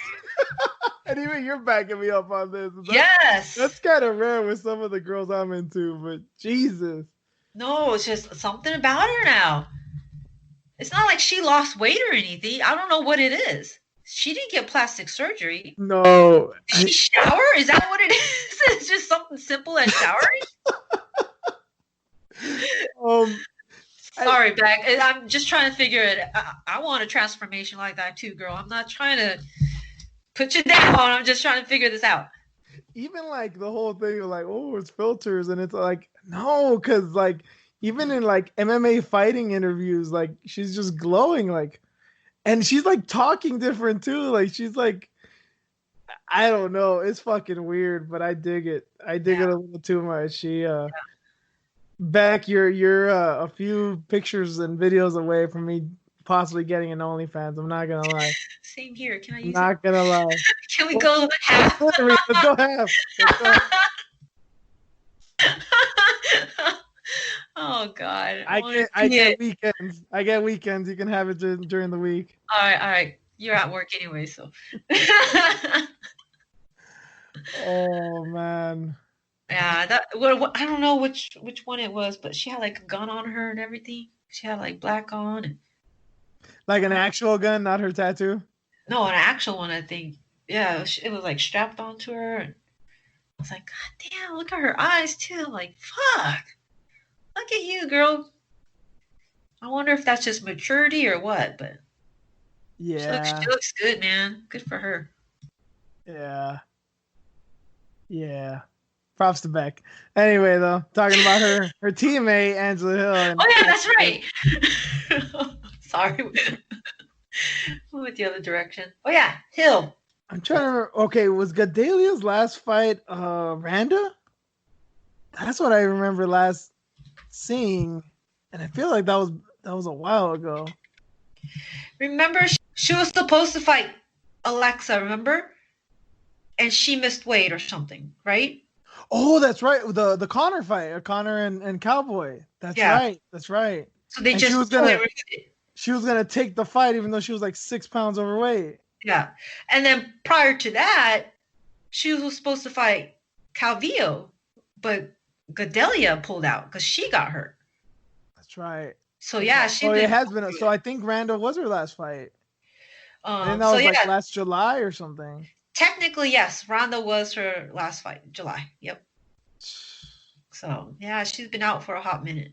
Plus, Dana didn't want to put her right back in again after, going through a weight cut like that. The weight cut, yes. Yeah. Which was one of the few smart things he's done to actually just take the power away from her. Because, well, as we saw with Ferguson, a lot of people were saying that may have been a part to do with it. He cut weight unnecessarily just a month ago, and now he had to do it again. And to think that didn't have an effect on him is pretty dumb, you know? Yeah. So, I was thinking about that too. I'm sorry, say again? So I was thinking about that too. Like, yeah, it had to have messed him up to cut weight twice. It's not easy. It's not easy. Hell no, he's getting older too. He's not a young man. Yep. So I'll ask the rhetorical question: who you got in this one? Let's see. Angela. Oh man. What was it? The last fight, Luke Boonmi. Obviously, very big step in competition here, but she looked real good in that fight. Mm-hmm. And I don't discount Gadelia. I still think she's really good, but I think Hill, just with her like don't give a fuck attitude, I think that may be kind of bad news for Gadelia. Especially that I'm not saying Gadelia is like the most disciplined, strict fighter in the world, and she has all these like crazy to the T game plans. But Angela Hill's been fighting anybody and everybody for like a year and a half, 2 years now. So pandemic, training in the garage, training with her boyfriend, like that's nothing new to her. She's just fighting whenever she wants. She just barely even trains as far as opponents go. You know, she trains, but she doesn't really train for opponent specific because it's always late notice. Mm-hmm. So I don't think this is even phasing her a little bit. No, she doesn't even have to cut weight as much. Remember, I went against her when she fought Luke Boonmi because of I thought that the jet lag would got to her because she left kind of late, and she still put it on Luke Boonmi, man. Like her mindset is just let's just go. She doesn't give a fuck at all, and that's dangerous. You gotta watch out for people like that because they're coming after you. Yep, started her career late. Just got into it just to get some exercise, and look at her. Yep. She let go, just be herself, relaxed, just taking fights whenever she can. Doesn't cut much weight at all. Yep, another reason I like her. I love her, man. Mm-hmm. So, yeah, good luck to Claudia because I mean she has to cut weight, all that muscle, and a lot. Yep. Mm-hmm. So, I don't think she'll be able to get close the distance to even try to take her down with Angela's awkward movement and whatnot. There's no way. It's gonna be a long night for Claudia, I think. I haven't seen any kind of improvements. I mean, that Ronda fight, oh my god, it's so boring. Yeah, and she's been out this long, but I don't know, man. She hasn't fought in a while, so it's gonna be a long night. Yep. Okay, that was the co-main. Getting to the main now. Walt Harris and Alistair Overeem. I know this is probably a bit anticlimactic, but I'll just say this, and this is probably just going to be the end of it for me as far as this goes. I don't know how much analytical thought I can put into this because I don't know where Walt Harris is at. I don't know if this is the right thing to do right now. Obviously, he feels it's right, so that's enough. But just objectively speaking, it's hard to know for sure. And Overeem's coming off the loss of Rosenstruck. I mean, some people thought he could have made the bell and possibly won that fight. So I don't know what's going on with Overeem, but I'm going for Walt, obviously. I want him to win. I don't know if he will or can. I know that man must have a lot of fury inside him, and that kind of worries me. And that's the big reason why I'll pick him to win. But I am not gonna watch this fight when it happens. Yeah, it just kind of bringing it up. My heart kind of stopped. Like I'm like, oh, it's kind of tough to talk about. I totally forgot that this was the main. Even though you told me yesterday, we talked about it. I'm like, oh shit. It just escaped my mind. I think I just cut it out of my mind or something. But Overeem's my man. That's my man. I am worried about him. Like you said, I don't know what we're gonna get. The last time he fought, I think he was scary there as well, right? I think it was a quick knockout. Alexei Olenek, 11-second flying knee, Yes. fucking hammer fist knockout. Fucking towered over that big man, by the way. He's no slouch. Yeah, so I pick Walt Harris. I don't know if I'll watch it either. I don't know if I can. We'll see. We'll see what happens that day. Here's a big reason of why I won't watch. I won't watch it. If things were normal, I would. And I know how to cry, and it's not even a thing like I wouldn't want to cry, so I'm not gonna watch it. This is just my opinion, and I know it may be weird, but I know he's doing this for Anaya. I know he's doing this for his stepdaughter, and good for him. If this is what he thinks helps him, good for him, and I hope it does. But I don't like the fact that he's going out to an empty arena. I think that that's not the way to do it. Not for this one. Obviously, I'm not gonna say bring in 10,000 people to root him on with all this shit. Obviously, that's not even possible. But that's what weirds me out about it. I don't want to see Walt Harris win or lose in an empty arena. I know he'll be emotional regardless. I know there's going to be monumental, but I know whether it's in Florida or Nevada or California or fucking Brazil, anywhere in the world, all the UFC fans know this story about him. They would all be rooting for him. And I want to, as much shit as I talk about MMA fans, they all came behind him for what he went through. And I know they would if he was fighting.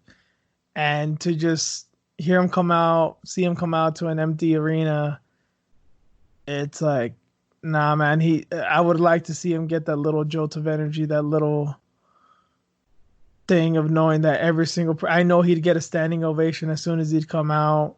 I know that people would probably start chanting his name, and I feel like it'd be a beautiful moment, and the fact that there's not going to be any fans there, I think kind of kills it for me.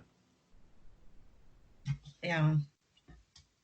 I just don't want to hear them talk about his daughter, because seeing an article about it, just reading the headlines kind of like choked me out. So, choked me up. So, yeah.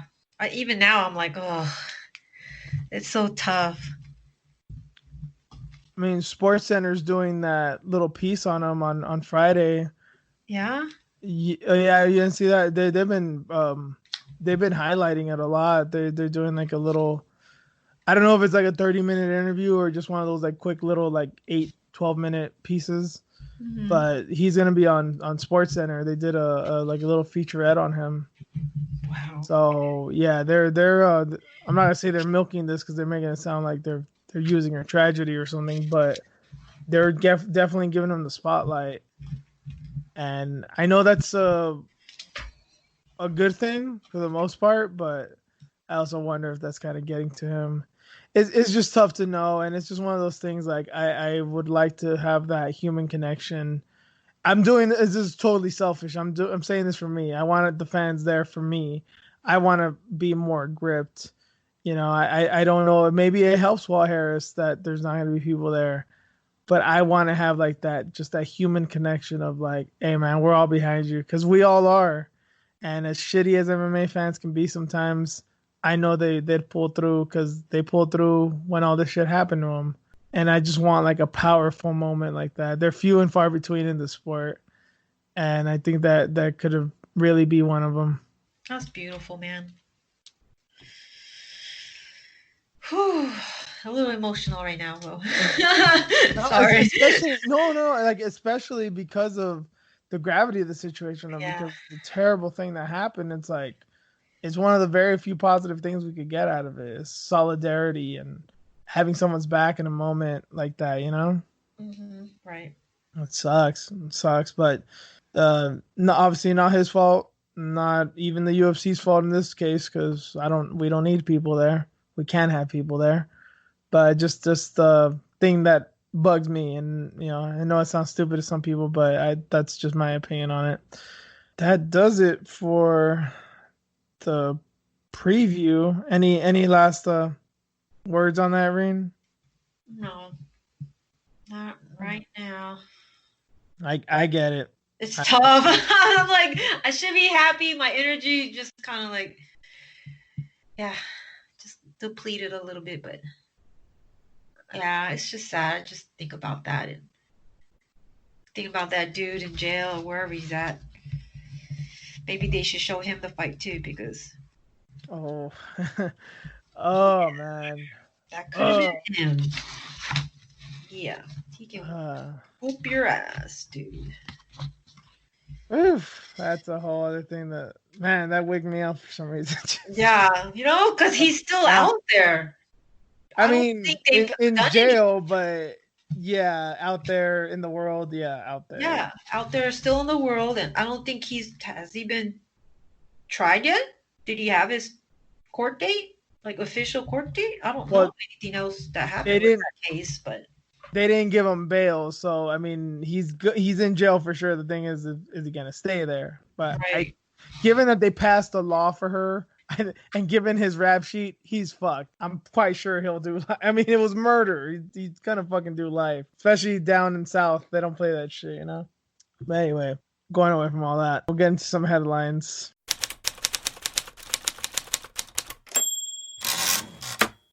Dana has seemed to be grabbing all of them this week.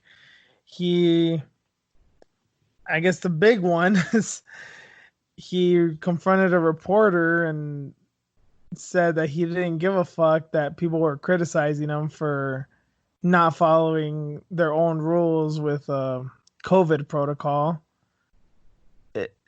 Nothing of what he said made sense, and I don't know what his end game was. Just for a little clarity, someone from the New York Times, I guess, had done this report that the UFC wrote all these rules and they were trying to follow CDC guidelines and wear masks and all this kind of stuff, social distancing. And it was apparent right afterwards that they weren't following it. A lot of people weren't wearing masks. They were still shaking hands and doing very close interviews in the octagon, even though they weren't supposed to. So this guy questioned him on that. Someone questioned him on that, and he just said, "Fuck that guy, that writer who wrote that," and that I guess he's not credible because he's like some newbie MMA fan, supposedly. That's how I interpret it anyway. He just didn't take him seriously because he doesn't even really write about MMA. Where to even start, Reen? What's your say? What does that got to do with protocol? And then just... Yeah, he didn't deny it at all. It wasn't like, oh, yeah, no, he didn't know what he's talking about. We did follow it. Or, oh, the reason that happened was because of this. It was just like, fuck that guy. He doesn't know shit.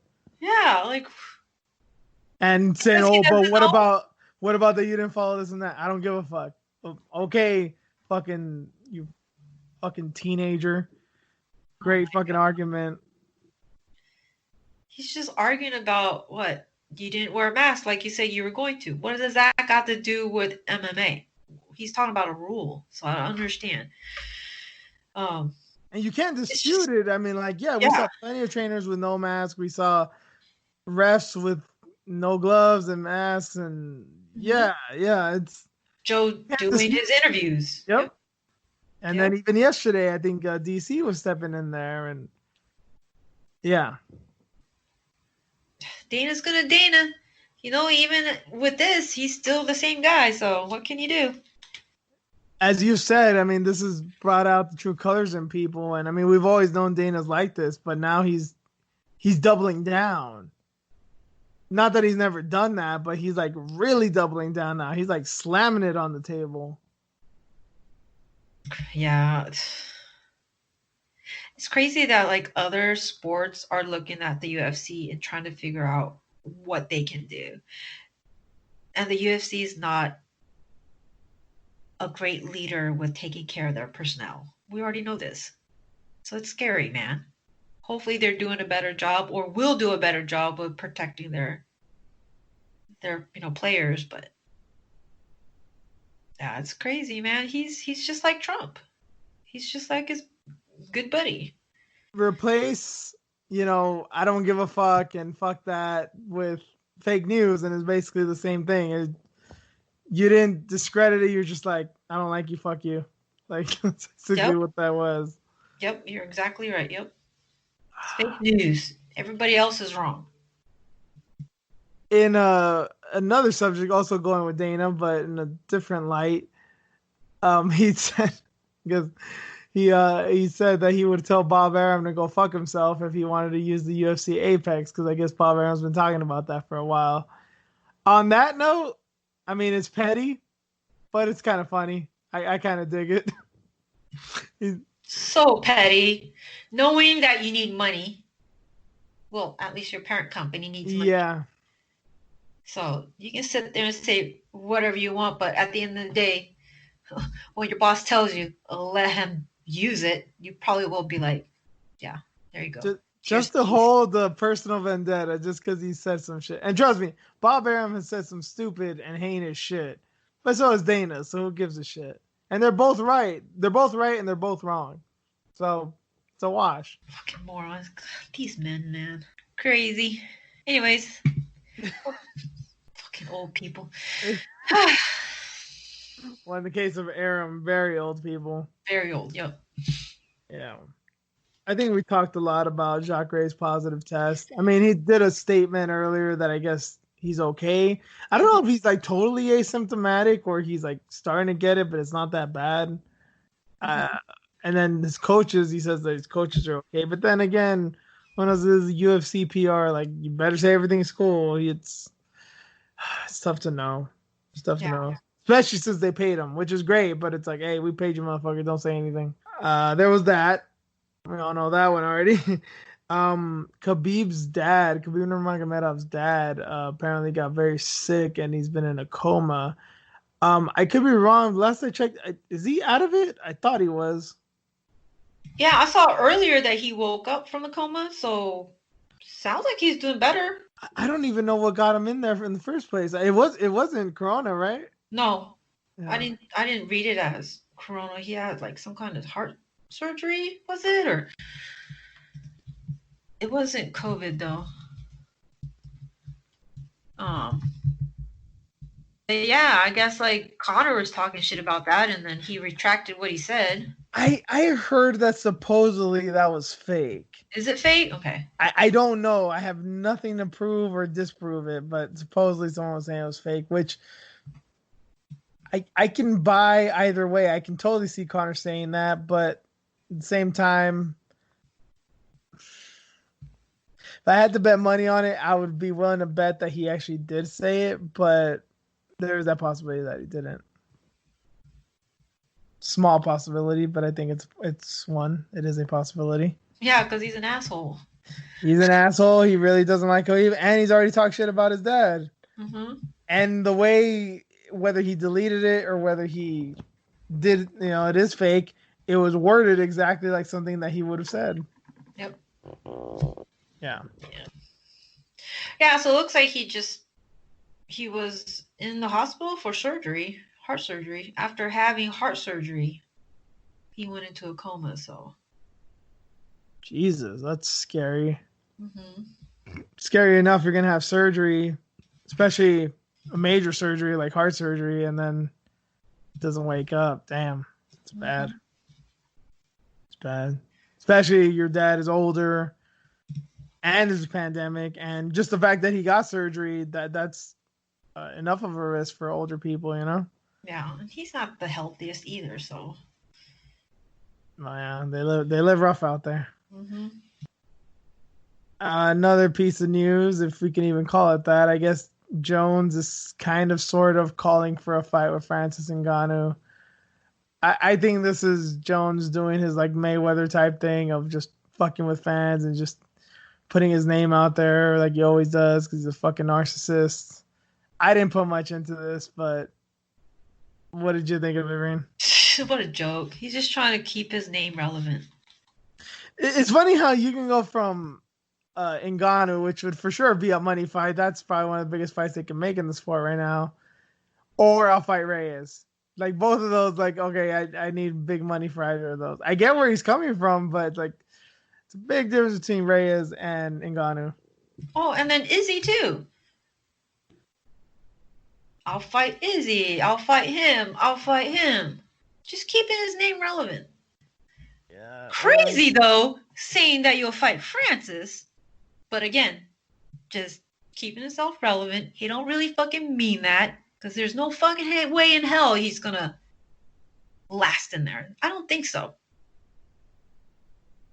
I mean, what? Francis's fights. How many has he had? Since what? That horrible fight he had? The Derek Lewis fight? Yeah. Yeah, because that's when he went on the streak. Yeah, he lost to Stipe, he lost to Lewis, and then he went on the crazy. streak with, yeah, he beat Blades, he beat Dos Santos, Velasquez. He's got what, like 4 or 5 in a row right now? And I think they're all brutal knockouts. Mm-hmm. All under 3 minutes combined. Yeah. So, yeah, good luck to you. If you can get past him in the, maybe. Shit. Maybe you'll survive the first round because you'll be running. Shit, we didn't even talk about that knockout of Rosenstruck. We didn't even Oh, touch on yeah. that. Oh, Jesus. my God. But I mean, what else is there? He went full world star on him against a world-class kickboxer and won. Yeah. Did not give a fuck. Reminded me of like Bob Sapp and Ernesto Hoost. Insane, man. I thought it was going to be a little bit more competitive fight. No. Oh, hell yeah. I thought Rosenstruck was going to win. No, it wasn't competitive whatsoever. He gave him no respect. Nuts, man. I think he was pissed too, and not a lot of people talked about that because I think the fact that he called him out. So I think just the fact, like, man, you actually think you can beat me, huh? All right, watch this. Poor guy, though. Like, he's still sitting there in limbo. That shit was weird, man. Because you seen people get knocked the fuck out, looking up at the stars and just staying there, like, okay, they're not all there, but just let them chill, you know? He was just sitting there, like, yeah, like they just dragged him out of a car. Like, it was fucking crazy, man. It was scary. It was real scary. He was there, but he wasn't. Yeah. He was in another dimension. And it almost looked like he was nodding off. It almost looked like, okay, he's coming back. And then he, like, went back out. Like, oh, man. Yeah. And Jones wants to fight him. Jones wants to fight Francis. Sure. Was he on cocaine again? Is he doing lines? It's probably hard to get cocaine right now. But then again, he's got connections. I don't know. It's probably all stashed under Jackson's octagon. Oh, shit. Did I say that? He did. You know, he likes to hide under the octagon, allegedly. Right? All his stuff is there. Yeah, it is. You know, some people are like trying to do like probably burying a bag in the fucking yard where shit really hits the fan right now with the pandemic. You know, have like a duffel bag full of like money and canned food and guns, and he's just got all his drugs down there underneath the ring or the cage at Jackson's. His emergency kit, he has coke. Mm-hmm. Oh, I also wanted to ask you. You've mentioned to me a few days ago. I didn't really look into this one. I just wanted some input on something's going on with Combate Americas, I guess. Yeah, I guess I'm hearing chatter that there's going to be a fight in Florida for Combate in June. And I haven't really seen anything about it online or anything. I'm going to try to pull it up right now as well. But yeah, I'm hearing chatter. Little birdies are telling me that, yeah, some of these fighters out here are gearing up to go to Florida. And Combate, I saw Campbell tweet something during UFC 249 that, yeah, if the UFC can do it, we're going to do it too. So we're going to Florida, amigos. Yep, going to Florida. But I was also hearing, that some of these guys are kind of nervous because Combate doesn't have as much money as the UFC, and they're wondering if there's going to be testing and how is it going to go, and they're not sure, but they've signed up for it and they're getting ready to fight because that's their job. They have to. So they do have Kate Del Castillo as an investor. She better cough up some fucking money. Well, I don't know what's going on, but did you see what was happening with Del Rio? No. Oh my God, there was like a report.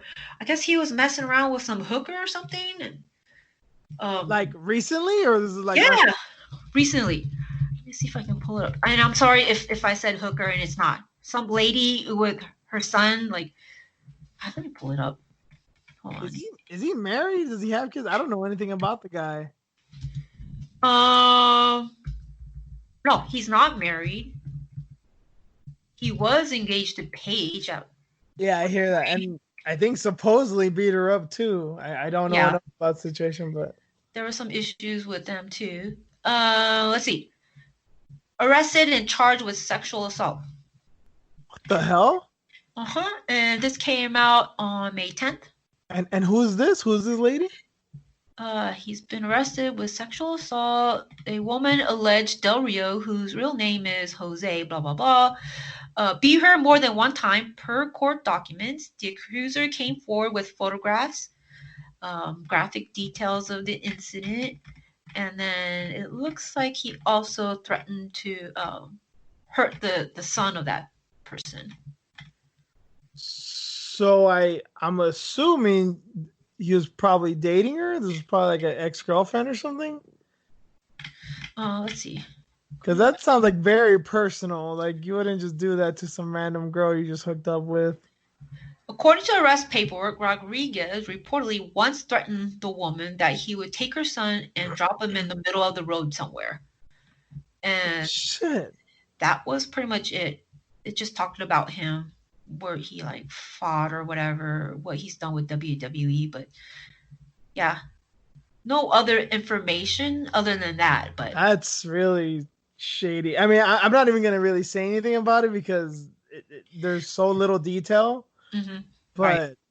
Jesus, if that's true, that's my God, he's a fucking monster. Yeah, I mean, and it's like I'm not surprised because we've heard stories about him in the past, so it's like, okay, well, this must be true. And that's one of those things. Yeah, like exactly. You feel like it must be true, but then again, who knows? Yeah, because we don't have enough information, but history tells us you're not a good person. So, man. So was Tito the good guy in all this shit then? Oh my God, I was thinking that too. I'm like, where's Tito at? Can we get him in here and get him to beat his ass? Come on, Tito, let's do it again. Like, he deserves it. And I will cheer you on this time. And then he's going to do push-ups with the flag at his side. Oh, my God. Crazy, yeah. So, yeah, he was in the news. Jesus. That was a lot more than I bargained for. I mean, I thought you were just going to say, Combate had some problems with the Corona stuff and found all this shit out. Jesus, man. No. Yeah, just fighters concerned, and Combate's going to try to do their thing, but wonder how they're going to do that with Del Rio having his issues. So it'll be interesting. I think to any of the people too who think that you're still kind of, because they're still out there, people that are kind of taking it as a joke and saying it's no big deal. When fighters are scared about something, you should probably like pay attention. You know, they're not scared to get in there with another motherfucker that's trying to kill them, but they're scared of this disease. Yep. Should make you raise your eyebrows a bit. Right? Mm-hmm. But they have to fight, you know? That's how they get paid. That's their job. So they're going to take that risk, and they're fully aware of that. For sure. And now we're moving away from MMA. We're going to get into our news story of the week. Headline is blind people shouted at in the street for not social distancing. So apparently this happening in England. And yeah, there's blind and deaf people who aren't exactly following social distancing because they can't fucking see or hear. And people are yelling at them. And we decided to cover this story because one, it's in England. So again, America's not always a bad guy. And two, it reminded me a lot of a story we covered last year of a woman who had this rare, if you guys didn't hear it, it was a woman who had this rare disorder that she would like kind of temporarily go blind and possibly pass out randomly. So she had this dog, basically like a seeing eye dog, who was a Labrador, but it was black. And the people kept harassing her saying that it wasn't a real seeing eye dog because it's not golden the way that Labradors usually are. And yeah, that's basically the story. Fucking stupid. I'm not surprised with this article.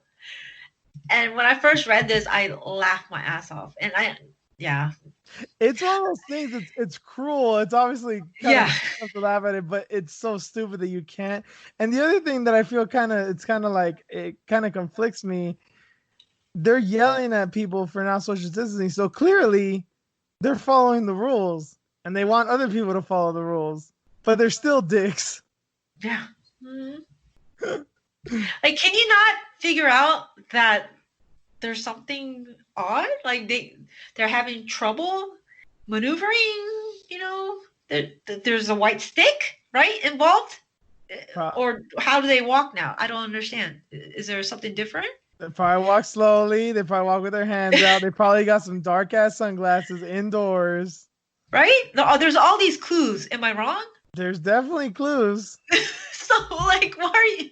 If you're blind and you walk out without a cane, Jesus, you're very brave. I just don't get it with people. Like, come on. And then now these people, the deaf blind people are like scared to go out.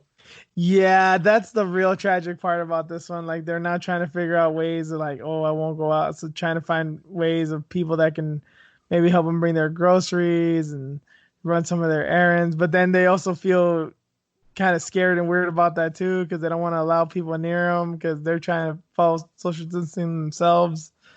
It's just a clusterfuck. It's actually quite sad. It's more funny because of the headline and because people are dicks. Mm-hmm. But the implications of it are pretty terrible. It's kind of heartbreaking. It is when you look into it and you're like, oh, people are yelling at you. Now you're too scared to go out and just get exercise, or just get groceries. They can't even do that. They're on their own, and people are just out in the streets yelling at them. Like, come on, man.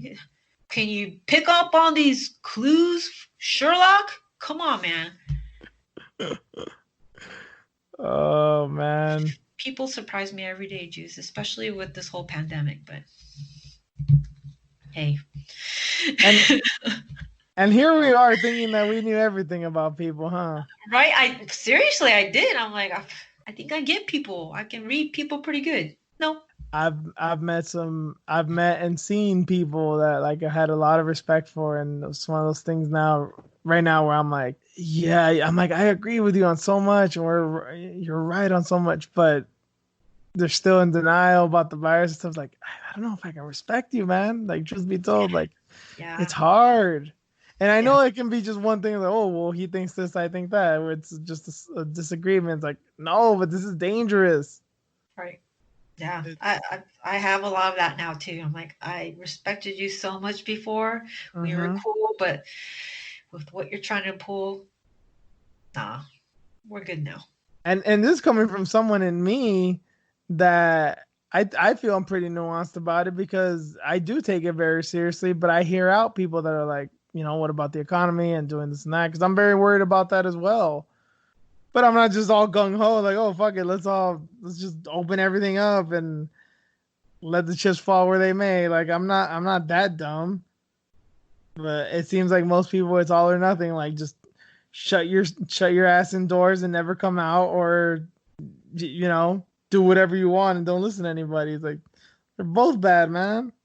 I mean, I wish they could enforce something to where, if it is their choice, sign off on it and don't get any care if you happen to catch this. Everything else you could be cared for, but you knew this, the risks involved.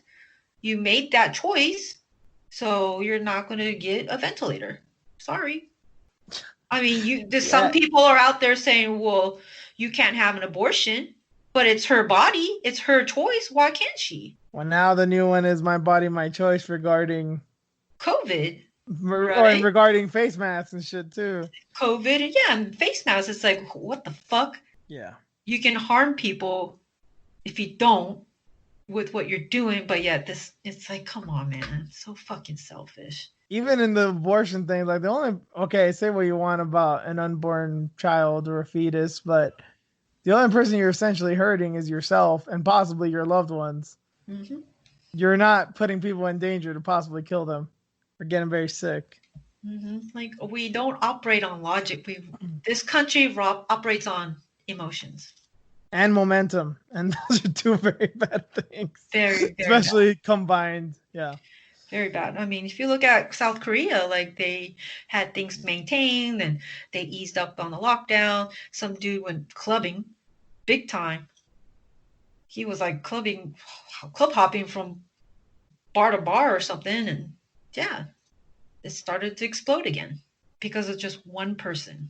Mm-hmm. So we have all these examples, but yet we're still in denial. So yeah, if you want to go out, go for it. But just write down that you do not want any care if you happen to catch this particular thing. Like how people how people have those wristbands, like the DNR, the do not resuscitate. Like, all right, you want to go out? We're gonna just put these on there and just put no medical attention. Just leave me dying in the street. Right? I mean, because it was my choice. Yep, your choice. Yeah. One thing I did, this is gonna be kind of weird because we were done with MMA, but we're gonna go back to it real quick. I actually put out a question if anybody had any questions for us, and we did get two, and I kind of liked them, so I just wanted to run by them real quick, and I think you'll like them too, Irene. So, first, friend of the show, guest of the show, Ashley, the MMA nerd. I guess she's going by Ashley, the quarantine casual now. I like it. I feel the exact same way. Homegirl. But shout outs to Ash. But her question was favorite fight since the UFC's return, biggest annoyance since the UFC's return. Since I haven't watched every single one and basically watched the big ones, I don't know for sure. I don't think I can answer this question accurately.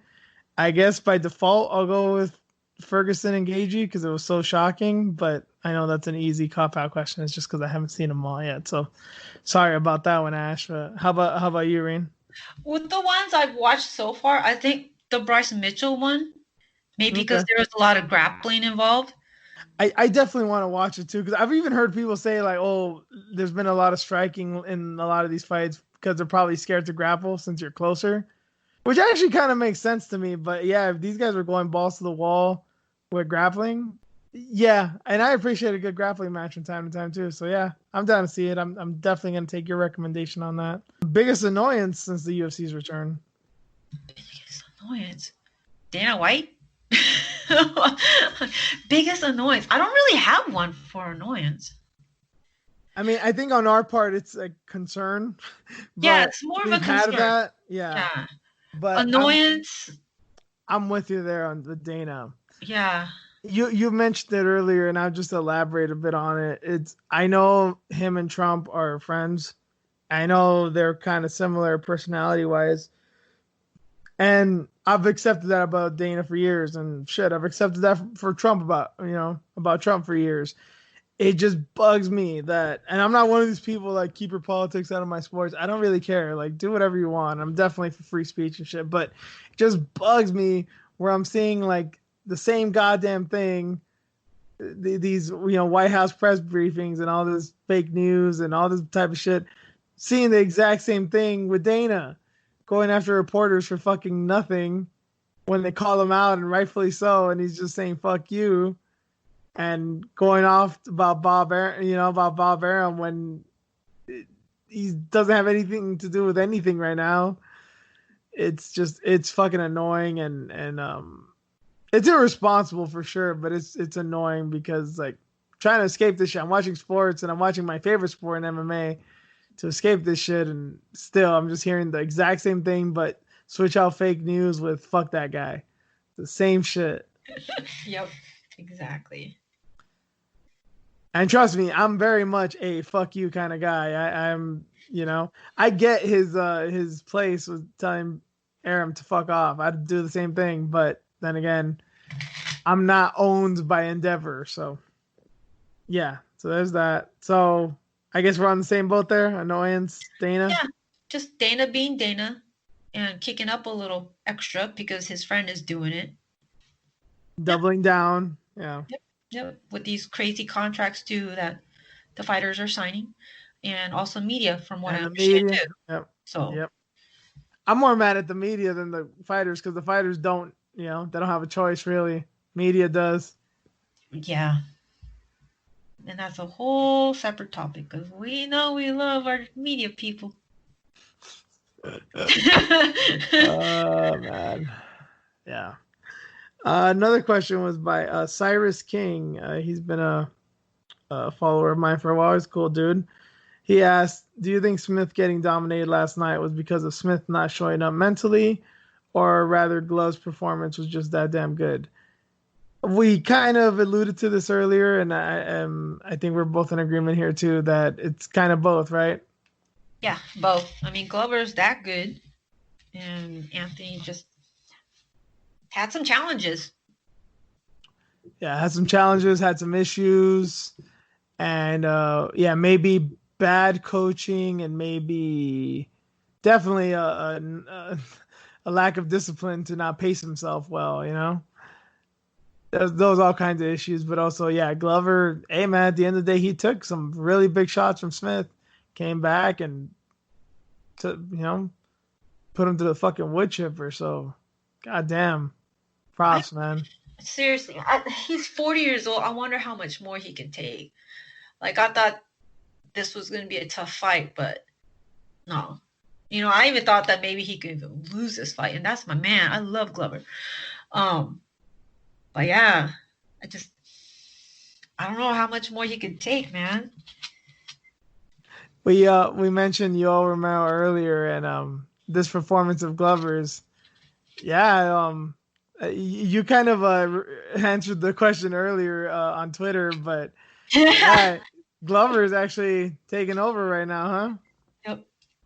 Old man Glover, he can get it. He's your number one. Yeah, I mean, come on, like.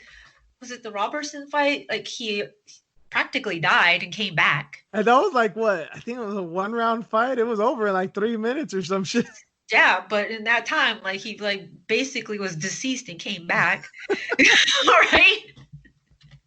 Yeah, that crazy fight with Kunalaba. Yeah. He's had some wild fights. I'm like, holy shit. Yeah, he keeps winning, man. He's coming back from behind and just taking out all these little kids, man. Little kids. I say little kids because he's 40. He's a grown man. Yeah. That's a man. That's a man. Again, if you want Reen, it's going to be a little painful. You're going to have to go through some shit. You do, man. You do. You got to prove to me that you'll get your ass up. Reen has followed Miriam Nakamoto a little too closely, and that's why she's at where she's at right now. So, fellas, you got to put some effort in. Mm-hmm. She's my spirit animal. One day I'm going to meet her. I'm going to meet her one day. Because you know what, man? I was so jealous when those software engineers told me that they trained with her in Alameda. And I was going to, I wanted to eventually make my way down there and train with her. But she was still injured and whatnot. And then she ended up going back to the gym, recovering. She went to CSA again. And then next thing you know, she's traveling, trying to get her knee fixed. And she's still traveling now. It looks like, well, not really now, but she has been going from place to place, going to Vegas and training with some of those girls out there. So yeah, so good for her. I know it's a long road ahead for everybody, but especially Nakamoto. But if we get out of this sooner rather than later, and there's events going to be held soon, and Nakamoto's still going to be in this thing, can fight. I would love to cover her fight because, yeah, she's an inspiration to me too. Wherever it is, I'd love to go, whether it's by paying a ticket or covering it. I'd love to see her, man. And yeah, I really hope I get the chance to meet her. That'd be cool. Yeah. And if you don't follow her, definitely follow her. I don't know if she's still doing the snacks or not. She will inspire your ass. Oh yeah, Nakamoto, which is, god damn it, she's a marketing genius. But I mean, when you have a name like that, it just writes itself, you know. Mm-hmm. Yeah, she's a weird chick, man, because she's like kind of like a hippie, like eating healthy and making at-home snacks, and then she's also a fucking killer. Yep, she's doing what she can to survive. Yeah, but that does it for that. Sorry for the fucked up format. We're trying here. It's been a while. We'll get our bearings in place again. We'll grease this shit up real nice next week and get it all sorted out. And we'll watch the fights, especially the ones we talked about. But I'm gonna actually try to sit down and watch the whole damn card. But thank you guys for joining us. I hope this one has been a lot more entertaining than the other ones. We went on a bit long here, even with it has been 3 cards, so I guess we expected some for it to take a bit. But I appreciate you guys coming back or staying on or however you're doing it. Thank you, Ash and Cyrus, for asking the questions. Anytime you guys have questions, you can always send them to me at juice_MMA. To the podcast at iFoxWithJuice, and of course, Tareen, what is your tag? Fox with you on Instagram and Twitter. And follow the show, like us, subscribe, tell a friend about us, repost, retweet, do whatever you got to do to help us out. And as always, we appreciate it. So thank you for being here. It's great to be back on, and we will stay back on. So thank you guys. See you.